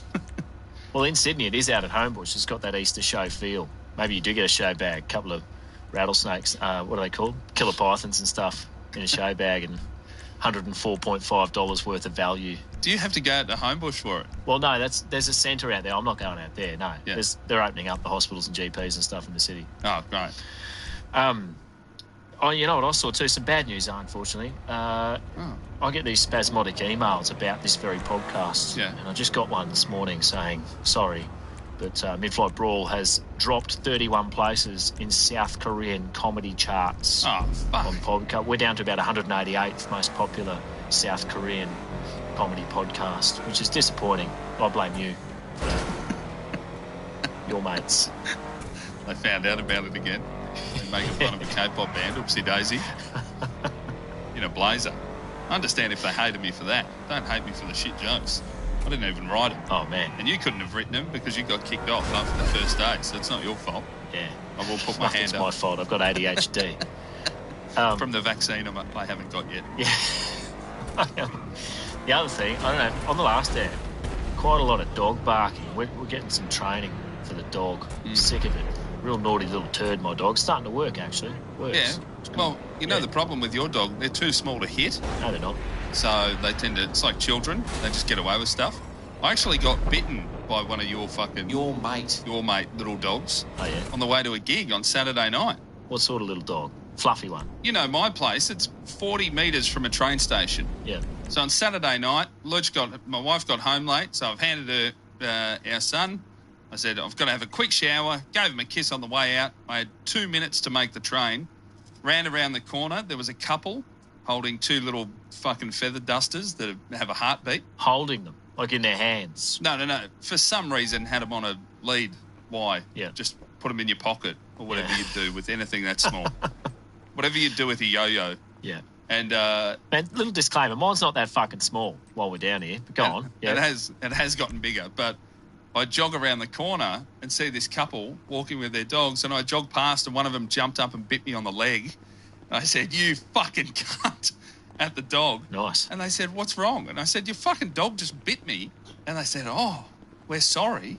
Like, sorry? Yeah. I said, sorry. Like it bit me and I didn't kill it. Like I could have killed it. Did it draw blood? I don't know. I didn't even bother checking. Like, look, I called my wife 3 minutes later. She's like, "What's wrong? Did you miss the train?" I said, "No, it's been a hectic 180 seconds since I locked the front door." Yeah. Been bitten by a dog. I've abused some people. I think little dogs bite a lot more. The woman who was holding the lead got dragged forward towards me by this little dog. Ah. And I've got a rule, which is if your dog pulls you along, you can't have it. Yeah. Like, you've got to be strong enough. Good rule. How's it going? What do you mean? Well, you can't really apply it. People won't go for that. Like, 8 out of 10 people can't control their dogs. Their dogs are stronger than they are, somehow. Insane. Yeah. My mate, you know Maxi Price? Yeah. He told me about, there was a woman, they were playing footy, like amateurs footy at Port Melbourne. There was a woman that just had a rope tied around her waist. And it must have been, he said, about 6 or 7 metres long. Yeah. Just rope you'd use almost on a boat. Yeah. Attached to a German Shepherd. Great. And this thing was just pulling her around like a kite. And it attacked another dog. Oh, she could have put some grass skis on or something. Yeah. Like a sled. My dog can pull the kids along on their rollerblades. Crazy. They put on rollerblades and she can, yeah, they treat it like a sled. It's pretty good. Yeah, like a little suburban, what is it? Itchy bod? Icky... I don't know. What's the race? Oh, I don't know, man. ICHIBOD? Itchy bod? I don't know. I don't know, but someone will fucking correct you. Yeah. You'll get an email arriving tomorrow. Makes you think, doesn't it? Mid-Flight Brawl. All right, man, we better kick on. Been mucking around too long. Let's get stuck in. Let's do it. All right. So when I was about 12, I reckon, massive show on TV. It was 21 Jump Street, the original. I know it's been remade for your generation, etc. Hopeless. But one of the stars of this groundbreaking show, of course, was heartthrob Richard Dickie Grieco, who happens to be 5 feet and 10 internet inches tall. Wow. So 4'6". Short, probably shops where you do for your heels.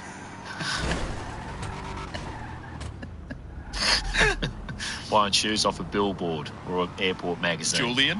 What were they? No. Julian? What was the fucking big billboard? Julian's. Julian. Yeah. I fucking won't cop this. Fev calls me short as well. Yeah. You go, cunt, I'm 5'10 and a half. 5'11. Yeah. What do you want? It's fine, man. 6 foot. That's what he wants. Bigger than most UFC champions. Oh, they're short, are they? Yeah, a lot of tiny ones. Well, yeah, they're in tiny weight divisions. Yeah, a lot of them are for sure. Short and squat to the ground. Better fighters, generally. Lanky string beans, can't fight. Hopeless. Good reach. Hopeless. Knock them over. Man, there was a cunt, Stefan Struve, a UFC heavyweight. He's like 6'10" or 7'1", some gigantic height. Yeah. And could not figure out how to use his reach. Kept getting an uppercut knocked out. People are going, man, you are blessed. Yeah. You know? He could just hold them by the forehead, couldn't he? Just put a hand on their forehead. And they just try and do the sort of helicopter arms at him. Yeah. But for some reason, just couldn't figure out how to keep someone away from him when he's that fucking tall. Yeah, right. Fine by. This bloke, you'll quite like Richard, former Central Connecticut State University football scholarship recipient. I watch a lot of American football. Yeah. Never heard of that school. Never heard of Central Connecticut State University? Nah. Well, he got a scholarship there. And that's not the only thing he is that's on his resume. Uh-oh. So, Dinger. He's a football scholarship recipient, a poet, a rose raiser, and Harley Davidson enthusiast. Wow. Rich life. That's a lot. Very rich life. He's going quite well with his football. He's on the back end of a bunch of knee injuries, though. And that's when Elite Modelling Agency recruited him. Wow. And told him to go to NYC and be a model. I must say, you gave me those 4 descriptions there. They could have been 4 different people quite easily. I thought you were talking about a gang that he ran with, but it was just him. Oh, yeah. No, Rose Razor's now got muscles. It's that sort of thing. Like, you know, that's where we are now. Everything's changed. Nerds have got tats, you know, whatever. Brave new world. He did what he was told, of course, and at one stage he plucked up the courage to move to LA, where he landed a few bit parts in some shit 80s sitcoms, otherwise known as 80s sitcoms, before The Big Break, which was, of course, a role as a bad boy cop in 21 Jump Street. And then, of course, the spin-off series. Is he the shredded one in it, or the nerd? Like, is he Jonah Hill from the movie, or is he Mad Mike, whatever his name is? Well, I didn't see that, but Johnny Depp had glasses, if that's any indication. Yeah. So, put glasses on a pretty boy, nerd, funnily enough, in Hollywood. So, yeah, Grieco was the bad boy with the muscles. Early 2000s, heaps of that, like She's All That. Yeah, look at this nerdy chick. But it turns out they just put fucked glasses on her. Yeah. She lets her hair down. Absolute glamour. Who would have picked it? No way. They've been doing that since fucking Superman. Can't recognise the bastard. The spin-off series was named after his very character, Booker. And for a long time there, like, I didn't watch it. It was terrible, but I thought his character name was Sam, as in Sam Booker. Yeah, I thought that is an oversight. They haven't thought that everyone's just calling him, that licorice drink in the tall, stupid bottle. It wasn't Sam, it was Dennis. Found out very recently. Thought that for decades. Why would he call himself Sam Booker? They can choose any name. Anyway, Booker, classic show. But he's just not on his own. This was the thing. I ran the fucking 1980s. I was the 1990s. And yes. I'm back. Dennis Booker. Get me Richard a DJ. He quit that. I'm the DJ. Tony, I got you a bunch of signs. Is this one of those The gay Tony. I'm a see celebrity occasionally in here. Hollywood? Who's the cunt that left MASH? Someone left MASH and went, fuck you. I'll do my own one. We'll host them gracefully. Then it blew up. Favor and grace, and I am back. Got an investor. We're running shit again. I need a Spin-offs DJ. are a big gamble anyway. The Stats are in. For every Frasier, there are a few dozen. Joni loves Chachi, Joey from Friends, or Fuller House style shit shows. Just shit. What was Frasier from again? Yeah, Cheers. Yeah. That's right. You shouted at me a lot. All right. And Tony, Having said that about spin-offs, though, get into Land Larry's Patreon only spin-off series. I'll bear that in mind. Just All like right, this, Find me English without Dave. any English planes. Dave.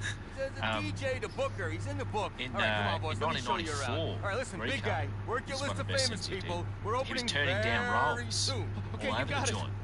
Did like yourself. All right. Do you want to go I to the am gonna jungle, fix this Nicholas J. place up for Cody? you. No, You thank can you. do whatever you want down here. No, do you want to do Whatever push-ups you want. on a mountain and get yelled at It's a for gorgeous TV? space, Not really. plenty That of sort of room, thing. lots of The storage. biggest regret of his, though, You can set up a was, hub of for your other course, businesses, speed. I don't know, I'm just saying, roll was whatever you his. need, I know nothing. I mean, I know everything. Or the bus. Yeah. Make your way through there. The bus You got a one. computer in there. The You yellow bring another security staff was on down bus, here, sorry. your whole entourage, whatever you need. You know how to set that up. I thought, yeah, And upstairs, upstairs is another office with a computer on the same network. loved his You can run the voice. club business Oh, out of well, that. man, I'm And glad the you- interior team Piano's great, ready man. to move in. Oh, and the name. Well, Technology. Absolutely chaos. Let's go. He said, no, give it to Keanu. Amigo! It looks shit. Que It'll pasa? never work. Good Dave. Hello, Big, Dave. My new Well, investor, you know, English Dave. it can be shit and skin. work. Yeah, oh, for Respect. sure. Not be sure So you exclusive, but I been, think he thought it was Tone? going Long to be a big time, flop. no power. Eyes a kite, Dave, and Wasn't curse just fate. what And the you. world needed Oh, at that never time. better, old son, never Feel better. good, high speed, One high love. octane movie. Nice, Now mate. this fucker is lining up for speed 5 Suit or yourself. whatever. Oh, yeah, bro. There's got a lot of sad can I do stories you like for? that in We're Hollywood. reopening as a No, nightclub. not Richard. He's pretty cool. Actors are sort of stuck. Like with stand-up, we just put in our What kind own of crowd do you want tours in and own this, shows and paradise? whatever. Don't be Just do whatever. judgmental, Dave. Whereas Make actors this have place to amazing. wait I need people, for somebody you to know, give them who something know to say. music. So if they knock back too Love much stuff, music. What you what do need, you- old son, what are you doing, is a a one-man show? European. Taking it on tour? Someone with Standing on a street savoir corner on a faire. fucking Someone who milk can crate. That's what bring they're in doing. the business. Anything. They're Let me doing see. anything. No, not him. So, Not yeah, the her. incident, right? So cast your To mind open back, this if you time, can, bring in a to good crowd. the 5th of December, Solomon. 2019. It's the proper shit. No way. Great music, great American crowd, Airlines. and no And, cheese. The story starts at the counter. Let me see what I can And, do. I zoomed in on the Daniel, screen behind the his counter manager, and saw that owes he was me a going to favour. Pittsburgh. I've got a few to do other goodness DJ knows what. ideas as well. But then One love. I read some more articles. Well, you've got to get to And, work. the word article I'll stay here and oversee the improvements. You get us a staff and a sound article system. sounds more credible than it often now is. Yeah. Do you know basic code? Can you stitch 2 Twitter videos and 3 tweets together on one page? Oh, yeah. And just fucking panel beat it into 8 amazing facts about something readable for dickheads. He was going from Dallas Fort Worth International to Pittsburgh. Fuck yeah. And Dickie checking in, having a bad time of it. The staff weren't having that. And that's when our mates at TMZ come in. This TMZ, it's never good. If anything in your life is preceded with that. Yes. This is what they had.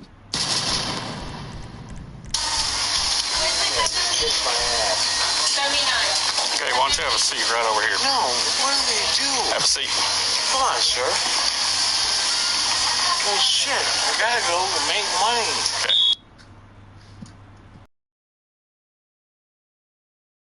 Kiss my ass. I love it. Well, he has pivoted over to a few things, and I'll tell you later on a couple of things he's gone into post-acting pretty fucking good. But, How's this, though? He's clearly a bit blind, right? Yeah. They've given him his boarding pass for the next day. Yeah, pretty good. Here's your boarding pass for tomorrow. Yeah. No, it's Charles not. Forrest showed me out on a disturbance at C-35 gate.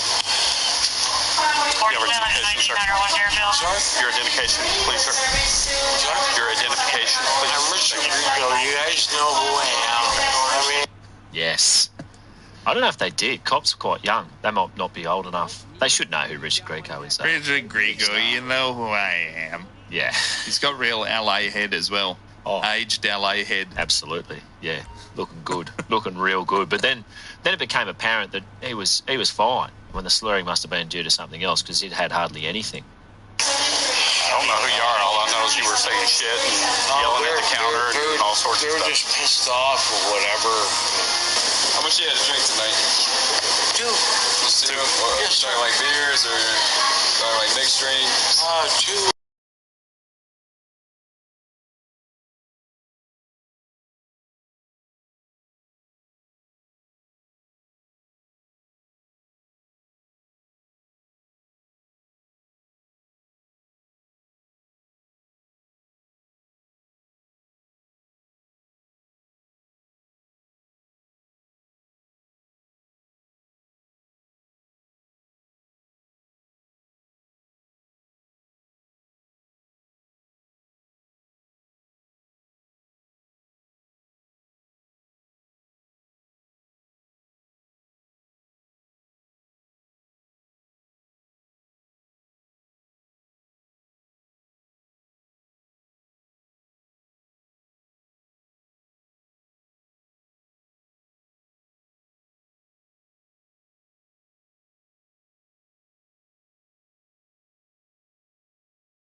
go, this bloke knows.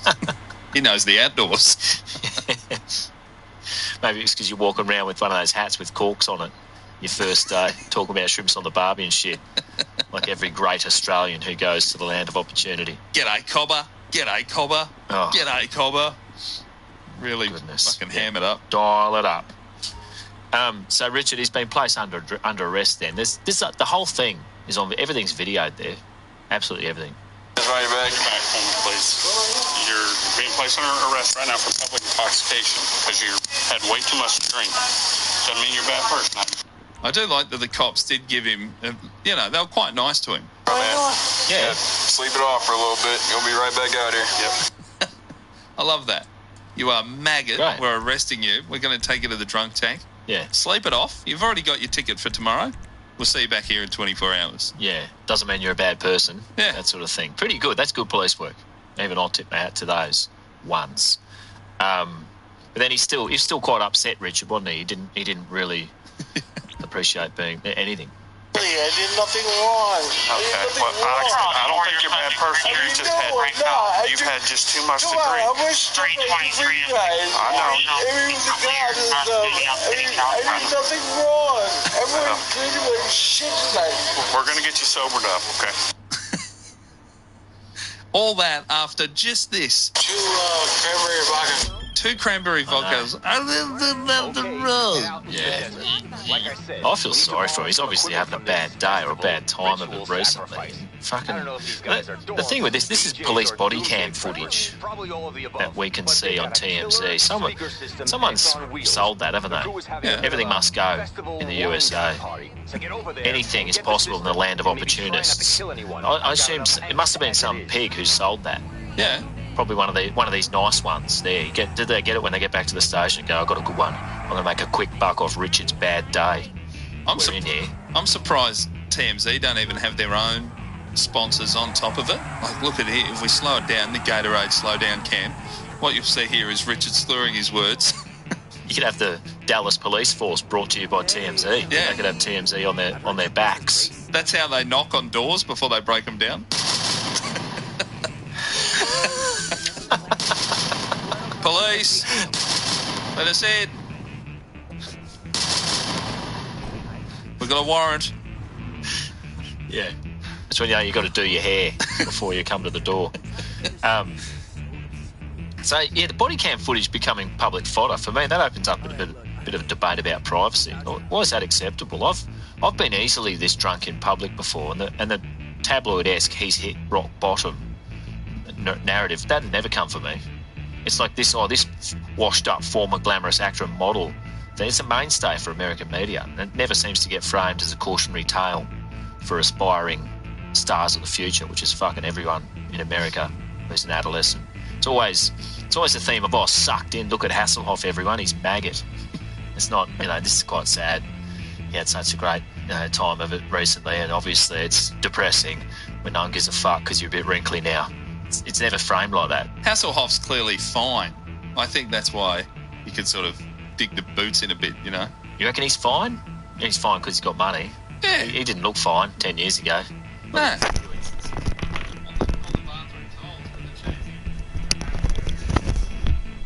Fine. Fuck it. Pay your bills, you all right? I'm a bit more worried about this bloke. Not all famous people want to get hassled in public. How do you reckon some avoid it and other ones suffer? Like, do you reckon if you don't court it too early, you reckon you can set a precedent of, leave me alone, you bastards? Surely, if you're surly enough and unlikable and unapproachable, you get left alone. That's what I inadvertently do.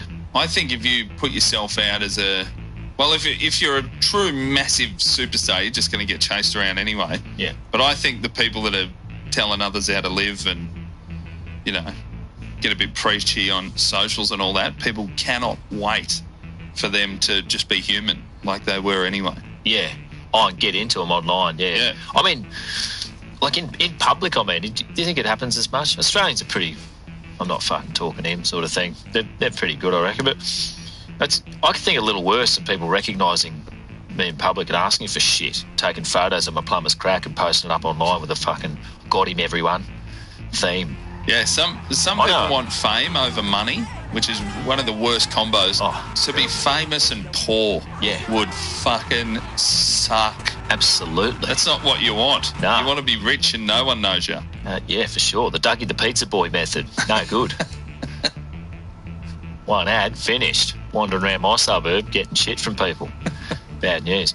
I'm friendly with an actor who says that he has to leave pubs at about 9 p.m. because just all the hassle of fuckwits quoting his lines at him and getting too familiar. Oh, really? Fucking bad time. That'd be awful. Has he tried bashing any of them? It's not big enough. Nah. They tend not to be. No. There's The Rock, Sylvester Stallone, Arnie, the rest of them. I fucking love it if you met The Rock and he's about 5'8" or something. Just the whole thing is a ruse with cameras down really low. Even shorter cameramen. That's how it's done. Yeah. That'd be sick. You know you're truly big as an actor when they get you doing the double machine guns in a singlet. Yeah. With the bicep veins. If you manage to zoom into the label on the singlet, it might be a child's size 8. Just a little fella with heaps of muscles. The best combo there is. Jockey on steroids. Anyway, Greco's, he falls into this. I reckon it'd be quite hard having everything and then no one cares quite suddenly. Aging stars, not a great demographic to be in. Richard, these days, he sports a lot of leather bangles, as well as those sort of reactor-light glasses that pedophiles sometimes wear. What are they? Reactor-light. They're like sunglasses that change. They're they're inside glasses, but they're also got a brown tint. Oh yeah, or a blue tint or something. Yeah. Real creepy. New South Wales bent coppers used to wear them in the 70s and 80s, but also pedophiles quite like them. Like many though, Richard. Leather bangles, fucking hell. That's Johnny Depp. He's got the Johnny Depp forearms. All the almost trinkets, almost body trinkets. Oh, it is. It's straight out of a Bali shop, like a street side shop at those towns. Just all that shit. Yeah. Just grab a whole stick of them, whack them on your arm, whatever. Richard Grieco has turned later on to the finer arts, like a lot of them do, for refuge when the prime money-making years are in his past. He's got a website. I don't know if you checked it out, but GrecoArt.com. Oh, no. Pretty fucking good. Oh, here we go. The man himself describes his style as abstract emotionalism. I assume he paints what he's feeling at the time. Oh, by the way, the picture in the bio. Yeah, clocked it all. Fucking awesome with him. Yeah. The tin of paint. Yeah. And he's clearly doing some work, just a fucking half durry hanging out of the gob. Yeah. He's got a lot. It's largely marbling, like kids do, and squiggles, interspersed with the turn of the century pictures of a shirtless Richard. There's a few of them just peppered in. By the way, I love his bio in here. Richard Grieco is a true cultural icon. Yep. He's best known for his work as sorry, I've got to get my own thing ready. As an actor, writer, director, musician, and artist.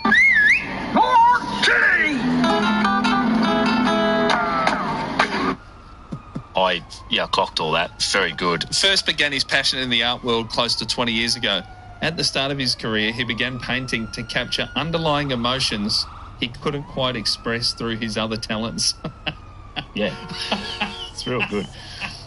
Works on his website, such as A Subtle Shade of Pain and Two Sides of Life, have been sold. They're on the sold page. Jet and Redeployed in Heaven, quite similar from what I can see.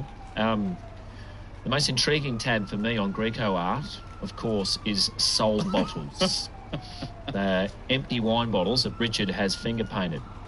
And oh wow, these one-off pieces, they've got titles such as Black and Purple or Black and Gold, and come in at $1,800 US dollars, no less. Fucking hell, each soul bottle. Imagine flogging off your recycling for $1,800 USD. Yeah. And he's showing you how Real he's good. doing it in the backyard. Just in a New York Yankees hat in his fingers. Wow. Charging $1,800. Just finger painting in it. None of the sold bottles feature on the sold page. I think even the most avid Richard Grieco zealot balks at an empty spumani bottle with paint smeared on it. That's a fucking stretch. But I don't know, man. Everything must go. If we make enough Patreon money, we should order a soul bottle. Off Grieco. A soul bottle. Also, I want to buy Champagne Midnight, please. Is that a painting? Yeah, it is a painting. 60 by 48. Is it what I think it is? You know, it's annoying, though. This one doesn't give you the price. Does it look like my fridge? Or more like yours, actually. Mine's a bit more sophisticated now. I love Beautiful Mistake. No need for beautiful when you have a look at it. Oh, yeah. They all are.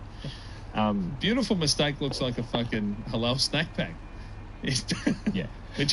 Which is a beautiful mistake. Yeah.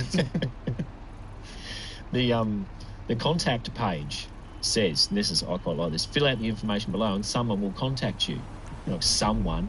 Nice one, Richard. It's not a lie, but it is misleading. The further along you get on the website, tab by tab, he gets more fucking bangles. Oh, yeah. The contact page on GrecoArt.com, he's fucking almost up to his elbow in straps. Yeah. Imagine, like, he's clearly got to answer his own emails. So I get asked from time to time if it's me who sends out merch and albums and shit from my website. Yeah. You go, man, I'm a fucking builder's labourer. I don't have staff sitting in a fucking office sending out envelopes with albums. Fucking crazy. His Twitter that I saw appears to be a tribute to his past works, alongside a lot of extreme close-ups, ECUs for those in showbiz, of a Boston Terrier dog, I think. Pretty hard to tell sometimes from just one eyeball and a nostril. Why isn't he selling those? Sell some of those pigs, Rich. As recently as April this year, he was posting pictures of himself with Mickey Rooney filming Sinbad in Jordan in 1998 in blackface. It's a nice little when you're ready to back venture again into every the now and desert then, again, isn't it? log When on it's to the not computer funny, in the club. it's a little strange. Like, you know, you see people put stuff up, go, oh, this happened 10 years ago now, or 20, whatever. You'll be posting up your Comedy Store stack from the other week as an anniversary gift to us every now and then, no doubt. But it's hardly a selfie with a famous person, is it? Yeah. Like it's actually fun. Yeah. So full. And you're welcome, by the way. I've had a lot of people text me they are 10 plus views on that stack. Yeah, it was on loop with mine. I found it funny, and it was me, and I enjoyed it. I was there last week again, same puddle, same spot. And there must be something. Waiting for another victim. What's the rubbish? It's just seeping out of that pile of rubbish. The cans and stuff, the can bins. End of the night. Place is shut. So, you know, if you can't stack it in an abandoned pub, where can you stack it? It's the dregs out of the bottom of the free beers I've been drinking. Yeah. Coming back to haunt me. These, like, famous people, from what I've seen, they're all looking for ammo when someone dies and you're posting up a heartfelt RIP. The famous have to be the biggest star fuckers of all time. Just sniffing around, looking for someone more famous to get a photo with. It's fucking weird. If you're friends with them, fair enough. But I think about it sometimes. You get photos with punters after shows sometimes. You just think one of them could end up being a Ponzi schemer or a murderer, and the photo on the paper will be here's Fred Nurk, the serial killer, with much loved TV celebrity and knockabout larrikin Nicholas J. Cody. Front page. All the wrong reasons. No fault of yours. You never thought about that? Like, you could be standing there with a fucking murderer. I've had somebody tell me they came across my photo in a Tinder profile. Some bloke. I got to run in his photos. What? You're standing next to a bloke? Yeah. Oh, he sent it to you. He goes, I'll use you in my Tinder profile. No. A female mate of mine sent it to me and said, look, you're on my Tinder. Oh, right. Maybe that's why they want them, to impress women, saying, I know this famous person. Fucking strange. Well, I'm not famous, and I'm not going to help your Tinder. Well, I don't know. Oh, did you do that gig yet for the Bears? No, I haven't. You doing it? It's meant to be in August. I don't think I can. Oh, right. Fair enough. I don't know if we spoke about it on a previous episode. A bear club in Sydney offered me to judge an event of theirs, and I don't mean like bears as in a football team, and that's their mascot. Just gay dudes doing a cool party. They want me. Because I've said this before, that's the only people sliding into my DMs. Big men with beards. Or little men looking for a dude that looks like me. Oh, okay. Just checking. Seeing if all those family photos of mine are legit. Just... Do you reckon I could put on enough weight and grow a big enough beard by August to just do it? Is it good money? Don't know. Your cast-offs have paid the rent from time to time, to be honest. It's they're always terrible, and they hate me, but somehow still cough up at the end out of pity. Anyway, so Richard Wright, he gets arrested for this, for the like they were all nice to him, but they still have to arrest him. His mugshot in this story, it features the classic chin up and out to the side, threatening pose you often see from Italian Americans. You know, they do that, the chin out sort of thing. What are you looking at? Yeah, it's a what are you looking at thing. Are you talking to me? Pose. He started to look a lot like Mickey Rourke as he gets older. And in yet another of a string of miracles we've witnessed here at MFB HQ, another ageing Hollywood star has not one, but 0 grey hairs. Jet black, no less. How do they do it? I'm looking at a close-up image of him on his website. Yeah. You know, but what I assume is quite a stressful life. Yeah. He's lost all that work, or he's knocked it all back. He's out of money. He's trying to sell his own art. No wrinkles. No wrinkles, no grey hair. Yeah, incredible. Pretty good. Must be those ridiculous, only available to millionaires health regimes to sometimes hear about. You know how they wiping fucking, you know, heating up some whiskey tumblers and putting them all over your back and wiping stupid shit on your face, put a hose up your bum, turn it on, all that shit. Must be amazing. Must work. Because he's easily late 50s and he looks unbelievable. Fucking mad celebrities, aren't they? Man, I think though you get that amount of work done, it's a real Cinderella situation. It fucking hits midnight and it's bad time. Oh, yeah. I don't know what day it is, but there's a day where you go, fuck, this guy is melting. Yeah. He looks like a soul bottle. Well, it's like Chris Wainhouse's old joke. You can't put a Barbie head on a Ninja Turtle body. He's onto it when he's talking about the Gold Coast. Yeah, the necks. It's always the neck.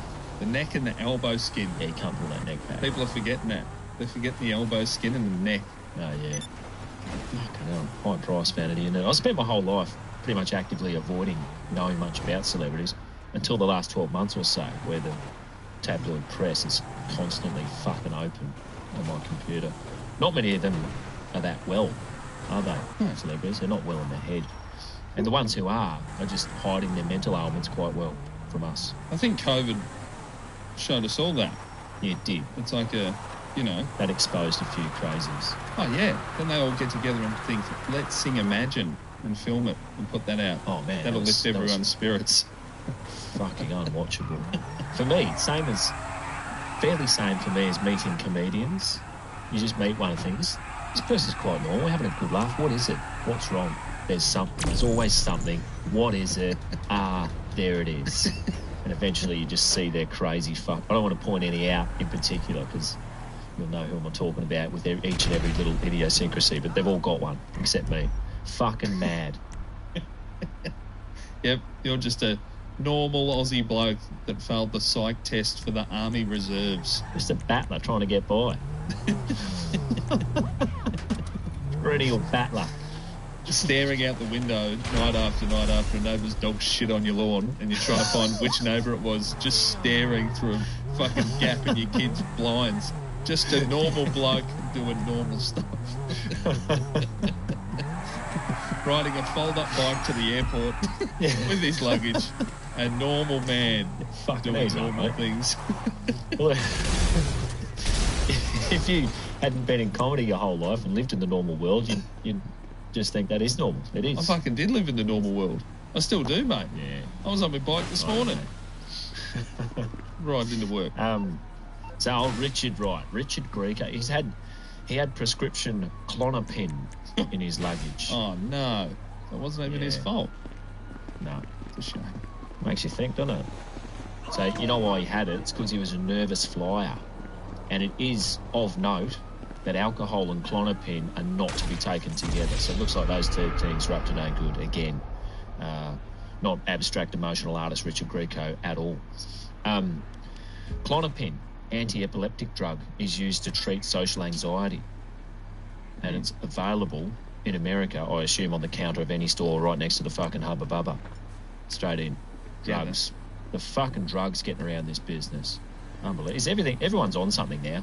I know. Everyone. I don't just go get busy, go chop some fucking wood, get a job. Nah, drugs. I told you a few years ago I got offered Valium by a psychologist that I went to see before my kid was born. Some would say, drinking too much. And by some I mean my close loved ones. And they love a dog. Burned the candle at both ends, and I thought, fuck, I better get this checked out. And I said, hey, you've got a bit of anxiety. Do you want Valium? And I said, no, all right. I'll just quit drinking and go to the gym for a bit. If I can pull my head in. And they said, you sure? I said, yep. Turned up to a gig that night, told some comedians out the back, they fucking lost their mind. Where? What? You have it? Did you get it? Do you have the script? Yeah. Oh, fuck. Lucky I've never touched that. Oh, man, a lot of backstage conversation snippets I get. What are you on? Where'd you get it? Why are you on Ritalin? You on Valium? You on this? Like all... So they sound like fucking little mini Elvises out there with their cocktail. Some of them probably got those Monday to Sunday fucking boxes in their bag. It's in the pocket. The little Nana advent calendar. Yeah. 7 pills again. You beauty. My nan was all pill at the end, I reckon. Yeah. Just every day. She was a tiny lady. Oh, they're fucking rattling. Old women. Just sounded, like a piggy bank. She walked around. Yeah, you give them a hug and they sound like a fucking pack of Tic Tacs. I found a bloke, right? Okay. Here's a man. His name's Martin Caney, a certified lookalike of Richard Grieco, who's in Massachusetts. His life looks slightly more balanced. Martin, he's a CEO, but then aren't we all now, of Engage Scientific, some made-up middleman shit about biotech and pharmaceuticals. But at one stage, he put himself on a Looky Likey's website where people can hire you to go to parties and shit. Oh, great. What a time. What a fucking time. Such a weird concept. Imagine that. But they're never quite right, Looky Likeys. Oh, no. Obviously, you can't fake twins. Kooks looking to cash in on anything. But this got me thinking. Well, it's like the rubber Halloween masks. I saw a bloke at the traffic lights the other day, an old man that looked like he was wearing one of those, like his head was so leathery and the skin was loose. Yeah. That he looked like he'd had one on, but he hadn't pulled the neck down properly on it. Oh, yeah. Just a Point Break one. Those ones. Yeah. I got thinking about this. I thought, obviously Australia's got the equivalent, just lower rent. And Instinct Events and Entertainment, instinctmusic.com.au if you're interested. I'm on there now. Quite a hefty palette of impersonators on there.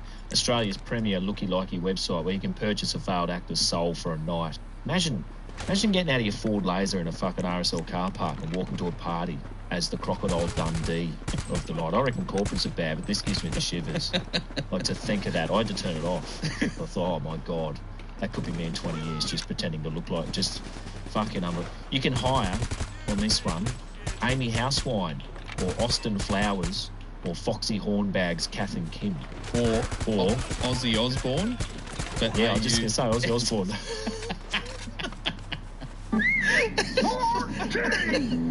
Snap. Yeah. Jinx. By the way, I clicked on Crocodile Dundee impersonator. I wanted more. I wanted to find out more.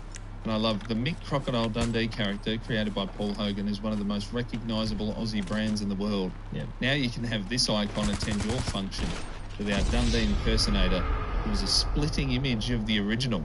Brilliant. And this is... you're not going to be shocked to find out that the city you can hire this man in is Brisbane. Of course. Queensland, quite well represented on the instinctmusic.com.au. Dame Edna average. There's another one. I got to about page 4 and I thought I was going to throw up. So I did not put in a price inquiry. I've got enough to worry about without people calling me asking me when I want some fucking extras in blackface at my party. I reckon at some stage you'll probably have a looky-likey. No. Just some fucking crusty divorcee who bears a passing resemblance to Australia's favourite larrikin. Walking up to people at Christmas party doing your catchphrases. Fucking sick. Yeah, frothies or something. Yeah.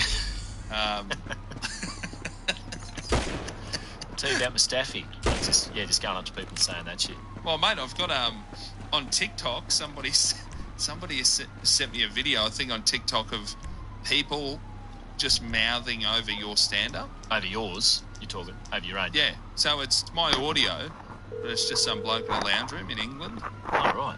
Moving his mouth along to it. What you want? Some wheels? Bit weird. I think someone sent me one of these once. I listened to it. I'll bring it to you. It sounds just like me, but it's not me. What's happening? Oh, mate. This is the.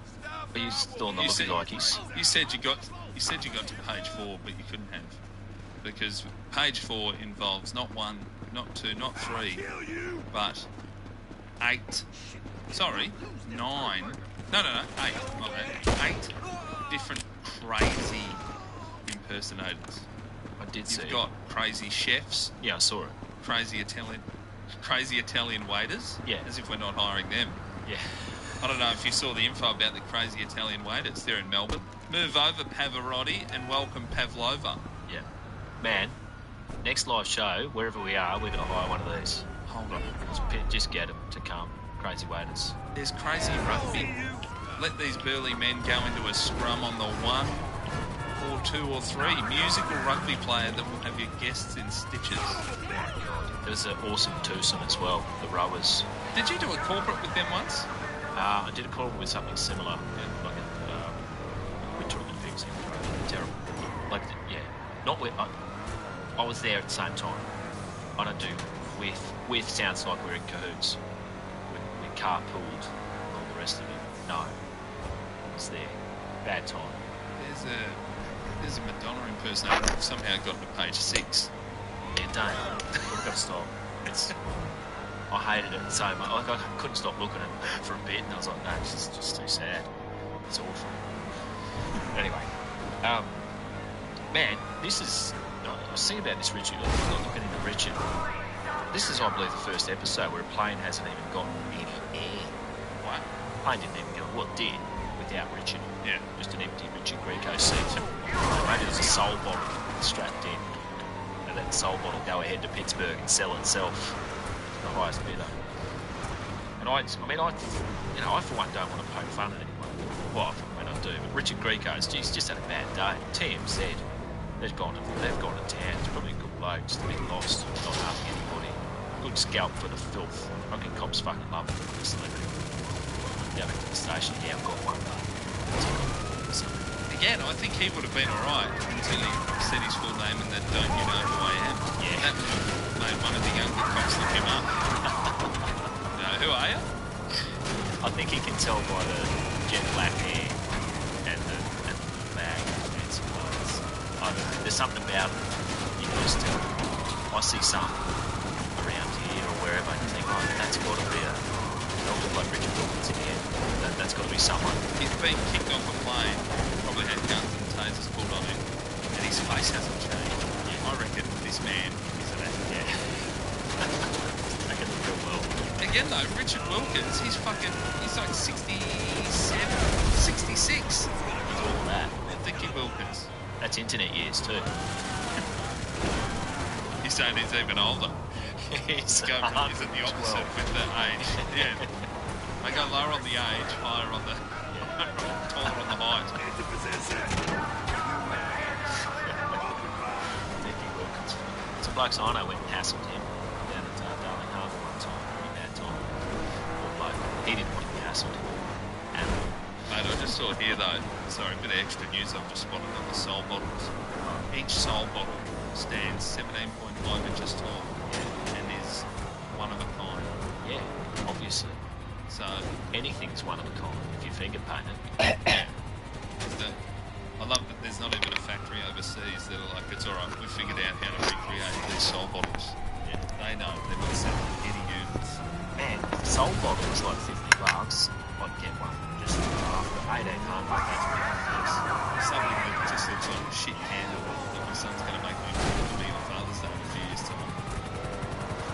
Man, well, Richard Grieco, hopefully he's back on top these days, just making art.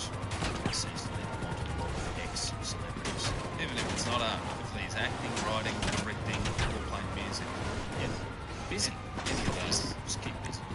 hopefully he has figured out how to express those other underlying emotions throughout some of the other talents that he has.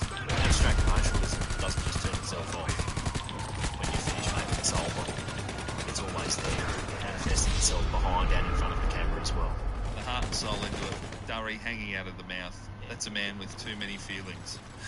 Hold on. Oh, fuck. I didn't see the quote at the end. I'm so sorry. Go on. Today's artwork is all over the world as well as sought after by numerous collectors. Yeah. Richard Grieco sums it up best by saying, "My work is capturing lightning in a bottle. It's a pure, unbridled emotion. I'm a painter who puts his emotions on canvas. And honestly, my work is as much part of my life as breathing." Yes. And by breathing, I mean drinking.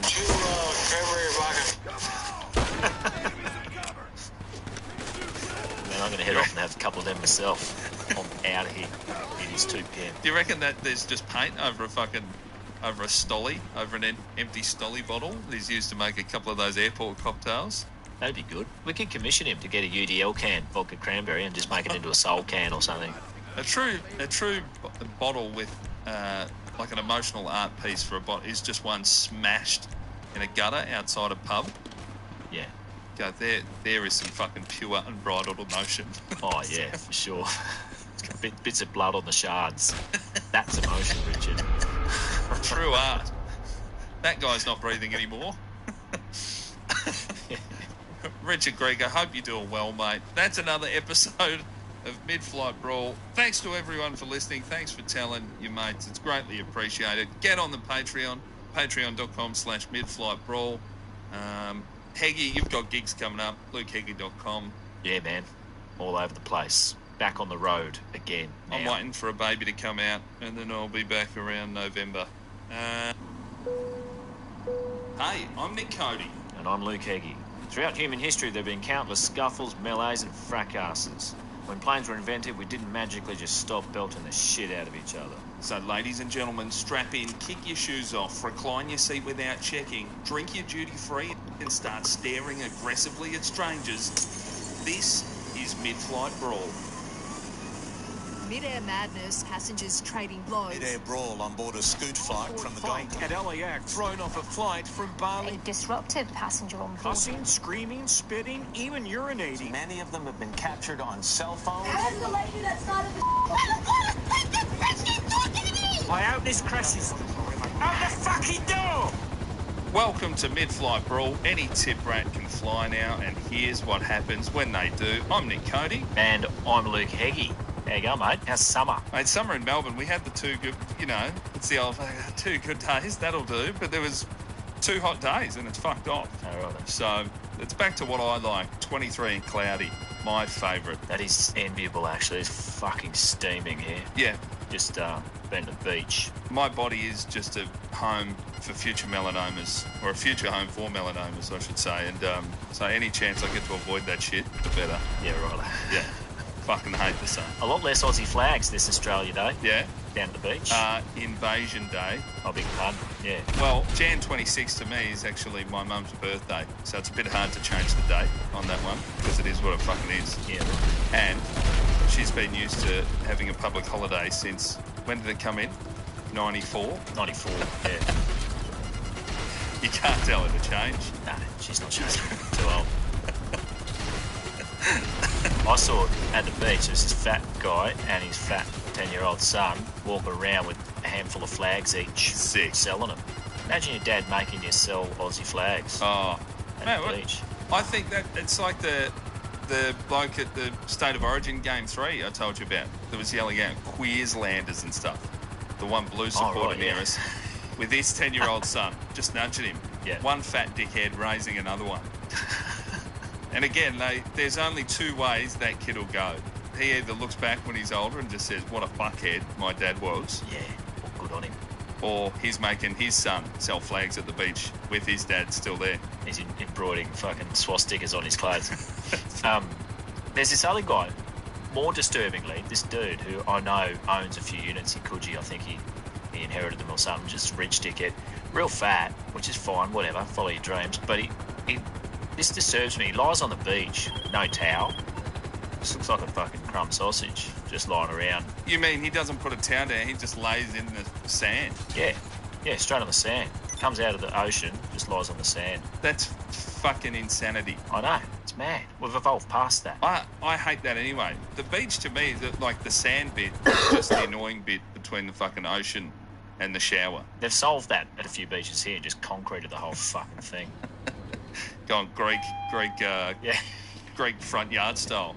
Got a few lion statues. We'll sort it out. You hose it with fresh water. Hose the bits of sand that find its way onto the concrete, straight back in the ocean. Well, you would have been to some beaches in Europe, or it's almost just stones until you get to the ocean. Yeah, it's a little bit shit because it's a bit alchy on the old tootsies, but fuck. Once you pass that, no sand.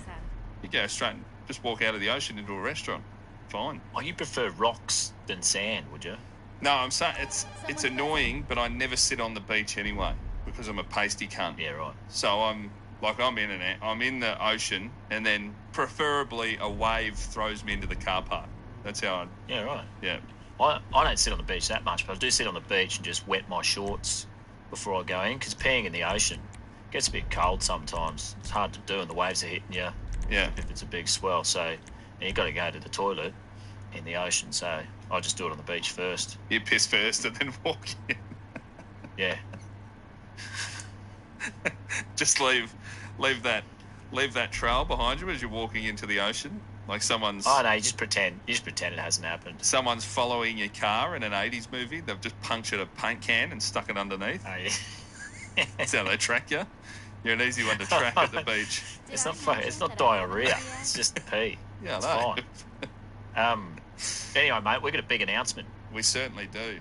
Episode 50's coming up, and to celebrate the 50th episode, it's going to be the first ever live mid-flight brawl. Woo! I dressed myself in cashmere. Woo! Woo! Woo! Woo! That's right, bitches. Live mid-flight brawl. Yes. When's it on, Heggy? February 20, 3 p.m. in Melbourne. Melbourne. The most progressive city in the universe. First cab off the rank. I reckon 6 months ago you would have saw the COVID stats and thought, there's no fucking way they pull this off. And look where we are now. Thanks, Dictator Dan.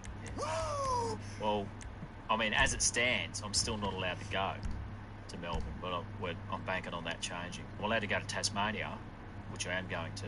Yeah. But for the few days before that. But then Melbourne's still not allowing the likes of me in, so we'll see. But it is 3 weeks away.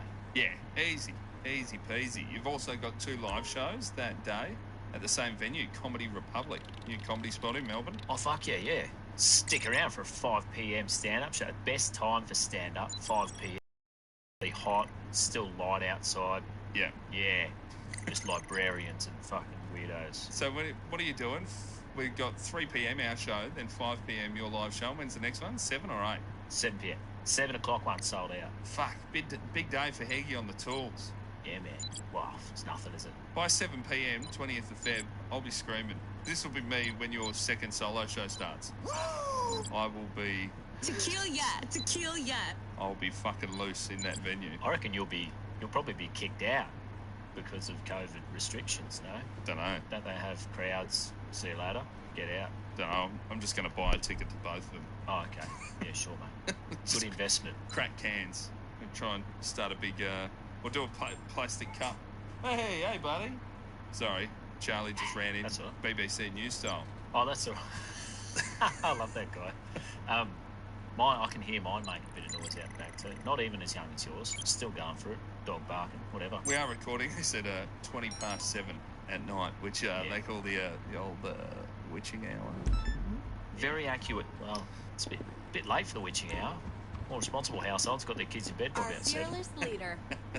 Now, this cunt wakes up at fucking 6 a.m. So we try... Is he in the room? Is he in the room and you're referring to him as that? No, he's out of the room now. Oh, okay, fair enough then. All right, go for it. If he was in with me, I would have held him up to the camera and said, my little favourite cunt here, your little buddy. Give him a little knuckles on the head. Shooka. Speaking of the stand-up, mate, I spoke to you during the week. You're back on the stand-up trail? I certainly am. Before we go past, though, Mid-Flight Brawl live shows, it'll be at midflightbrawl.com for tickets. the Patreon members, We've got a problem. It's almost sold This out. car's about to because be used in a the stunt in a Patreon movie. members, They're even the likely to lowest trash tier, it. the So toilet, sneak on set, take the car, they and get take the first jump dibs yourself. And Midflight Brawl tickets. So there's a few left. Midflightbrawl.com. Get them. Sweet. Or check them out on Insta at Midflight Brawl on Instagram. We'll chuck the link up there as well. But yeah, I am back on the tools here. You're back doing gigs. Had a few weeks off. Yeah. And yeah, much like Conor McGregor, come in full of confidence, leave hurt pretty quickly afterwards. About 7 minutes in, you go, fuck, I should have trained harder. Did he get bashed? He did, bashed the other unfortunately. day? He did. It was very grim. Oh, well. Poor little fella. I was with a lot of pints in at the Great Northern Hotel in Carlton, screaming with a lot of friends. It's all right. We'd already lost all our multi-bets when the first fight of the card kicked off. First fight blew all of our bets out. So it was just passion. There was no money on the line, but it still makes you fucking angry. That's what happens when you bet with your heart instead of your head. I looked at Pokey's wins, tips and tricks the other day. Yeah. Bit of a lark. And someone had put up their meme and it said, it's not gambling if you know the system. Great. So he's worked it out. That bloke's got a 10-cent spin, 80 cent, 10 cent, 20 cent, 10 cent, $3, $3, $3. He's figured out God mode on the pokies. Oh, is that your algorithm? He's tricked it. It's all He's algorithm. tricked the system. There's a comedian, a guy in Melbourne who works at a pub. I'm going to put the video up on Insta. I sent it to you. A man very high on opiates standing in front of a more chili machine. It's excellent. A fucking good laugh. Real good laugh. Yeah. Did he deliberately send it to you because it was in front of more chili, or just happened to be there? No. He was just we had a gig in Olinda, like in the Dandenongs, last Friday night. Ripper gig. That gig was heaps of fun. And out the back, he said after COVID, not everybody's been able to travel everywhere. Not all the states were open. So he said, "Fuck it, I'm just going to take a pub job." And he's taken a pub job at a bit of a grubby venue. You know, the sort of pub where it's almost, just call it pokies. Yeah. Why even say a pub? Like there's somewhere you've got to figure out how to find a place to get an actual beer. It's just pokies everywhere. Yeah. And he said you get some high-level dead shits rolling through that VIP lounge. And he films them all. Oh, that surprises me. And sends them to mates for a laugh. Oh, nice. Is he... It's very good. It's good work. I enjoyed it very much. Someone sent me a picture of a more chili Duna cover. Oh, great. So they're available. Yeah, Redbubble. I've seen them. Don't worry. Hey, do you want to know the shirt that I got you for the live show? It arrived. Oh, don't announce it. Don't announce it. No, I'm not going to announce it. I'm just going to show it to you. It's not going to be like your fucking pajamas or something, is it? I'm just going to show the shirt to you. Okay. Right? Yep. On the screen here. But this is the shirt you'll be wearing at the live Mid-Flight Brawl. Listener sent it in on Instagram. He said, mate, get one of these. And I clicked the link. You never know what you're going to get when people send you stuff. And I thought, that's fucking fantastic. Send this from America immediately. Now, you can't mention what it is. Oh, very good. Yes. Like that. Looks quite large. No, I got you a medium. I was just holding it up close to the camera. Oh, okay. And I got this. There's nothing like shopping that you can't describe on a podcast. Yes. Very good. So we'll be dressed like cunts. I'm here for you. It's going to be a great day. The listener who It's sent on us its that way to info, you right thank now. you very much for that website. The T-shirts have arrived. Sweet. So we're going to be dressed to the nines. You got it right, people. Tuxedo T-shirts. How good. Correct guess. How have gigs been for you, man? Oh, man. I did a show at the Comedy Store last week. It was great. He even had some Mid-Flight Brawl listeners afterwards, so I would listen to the podcast. That's what we're here. Oh, thanks very much. That's nice, because podcasters whose stand-up shows I've been to before, the fuckheads will sit there yelling out catchphrases and shit. Yeah. And none of that happened. Oh, so none of that? Very much. Real Christmas. Welcome aboard. I got it from good. here. None. None of that. Real Just Christmas. give me the location and I'll take care of the None rest. of those? No. Very accurate. None of that. Makes you think, doesn't it? No. Oh, And furthermore, like people, All right, then. people who start Enjoy listening the to this, view. they don't even know what the fuck that is. Yeah. Like this first episode you listen to, they're going to go back and try to become part of some secret club. horrible. No, we'll make it easy. Hello, this is Pegasus Lifestyle Management. How can I help? What, every week? No, you just put out a Fly little one of these helis through a hurricane. even on Insta. Thanks for joining us. Here's an explanation Call again. of some of these Goodbye. things. Makes you think, doesn't it? Well, that's self-explanatory. But, yeah, other than that, gigs have been a bit tough. I did one last week at a suburban pub. Fuck, hell. This is the only way to get around San Andreas. It's not well From the received beach to downtown Los Yeah, Santos but then I before your thought, hair's afterwards dry. I am... Well, they were 18. Oh, yeah. The people there. I'm closer to triple than I am to double their fucking age. Which one of my skills is They're not having required? that. The brightness and positivity of today's youth, even though I reckon the depression rates would say otherwise, but they're very positive, go get 'em types. I'd fly for the LSPD, but I I reckon don't your like vibe cops. of No, here's I what don't. life actually is, cunts, get this in you. May have popped their little balloons. I don't think that's... Oh, yeah. Anyway, whatever. It's, I'm not for them. Yeah. So, furthermore, I started putting on Where'd more you of my make your literature money? because I've Was started it the selling drugs tickets or the for guns? festival shows now, I'm not no nonsense. including Melbourne, actually, and pretty much banning anyone under 35 There's from one. coming to my See it? shows. I mean, I'm Be not going to safe. check ID, it's not a loser, but your fucking fault if you're under 35 and you turn up because I'm not for you. See, I think age is just a number. I think it's more about what have they rammed in years, you know? Yeah, fucking not much generally. We're just Yeah. above Out in the the country, different spotlight. story, but city under, it's probably being unfair, under 30s. It's a bit more like it. Yeah, I don't know, the kids, they should just go and watch one of their own. Some pretty fucker. Yeah, they don't like adults who aren't famous. Well, that's a general thing. They'll tolerate a famous comedian who's 50, not one who's not. No fucking way. Are you comfortable? Cop with that. I do hope so. Something wrong, they can't figure it out. Oh, they're too young. Yeah, give it time. Well, I don't want to give them fucking time. I've given them time, and that's over. Mr. Nice Guy has fucking left the building. At the one short spot of the suburban pub, you've now written off a whole generation of people. I'm not I like insured it. for that. No, I've had... No, that's not the first shit spot at a suburban pub. Fuck me. It's been pretty tough for years, that, but that was just one of the worst, yeah. Yeah, Definitely. the success rate of a suburban pub gig versus a corporate, pretty close for me, I reckon. Yeah. Yeah, 1 from 10 I am. Yeah. I'm a 10%er. We've done those gigs where there's an actual greyhound race going on behind your head. Yeah, bank of TV. Anyway, we better get stuck in, mate. Let's do it. I feel like we're prattled on. We've made it to episode 46. They said we never would, but we fucking did. Here we are. Don't forget, Mid-Flight Brawl live show, 7:20 at 3 p.m. in Melbourne. Get on Insta, get on the website, get your tickets. Episode 46. Let's go.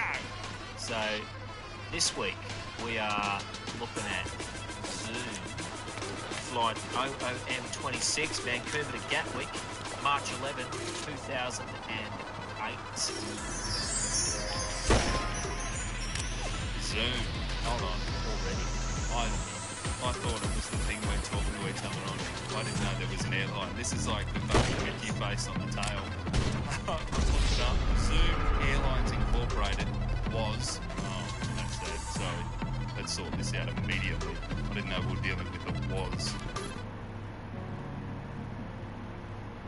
Was a Canadian low-fare scheduled transatlantic airline. Operated year-round scheduled services to Europe.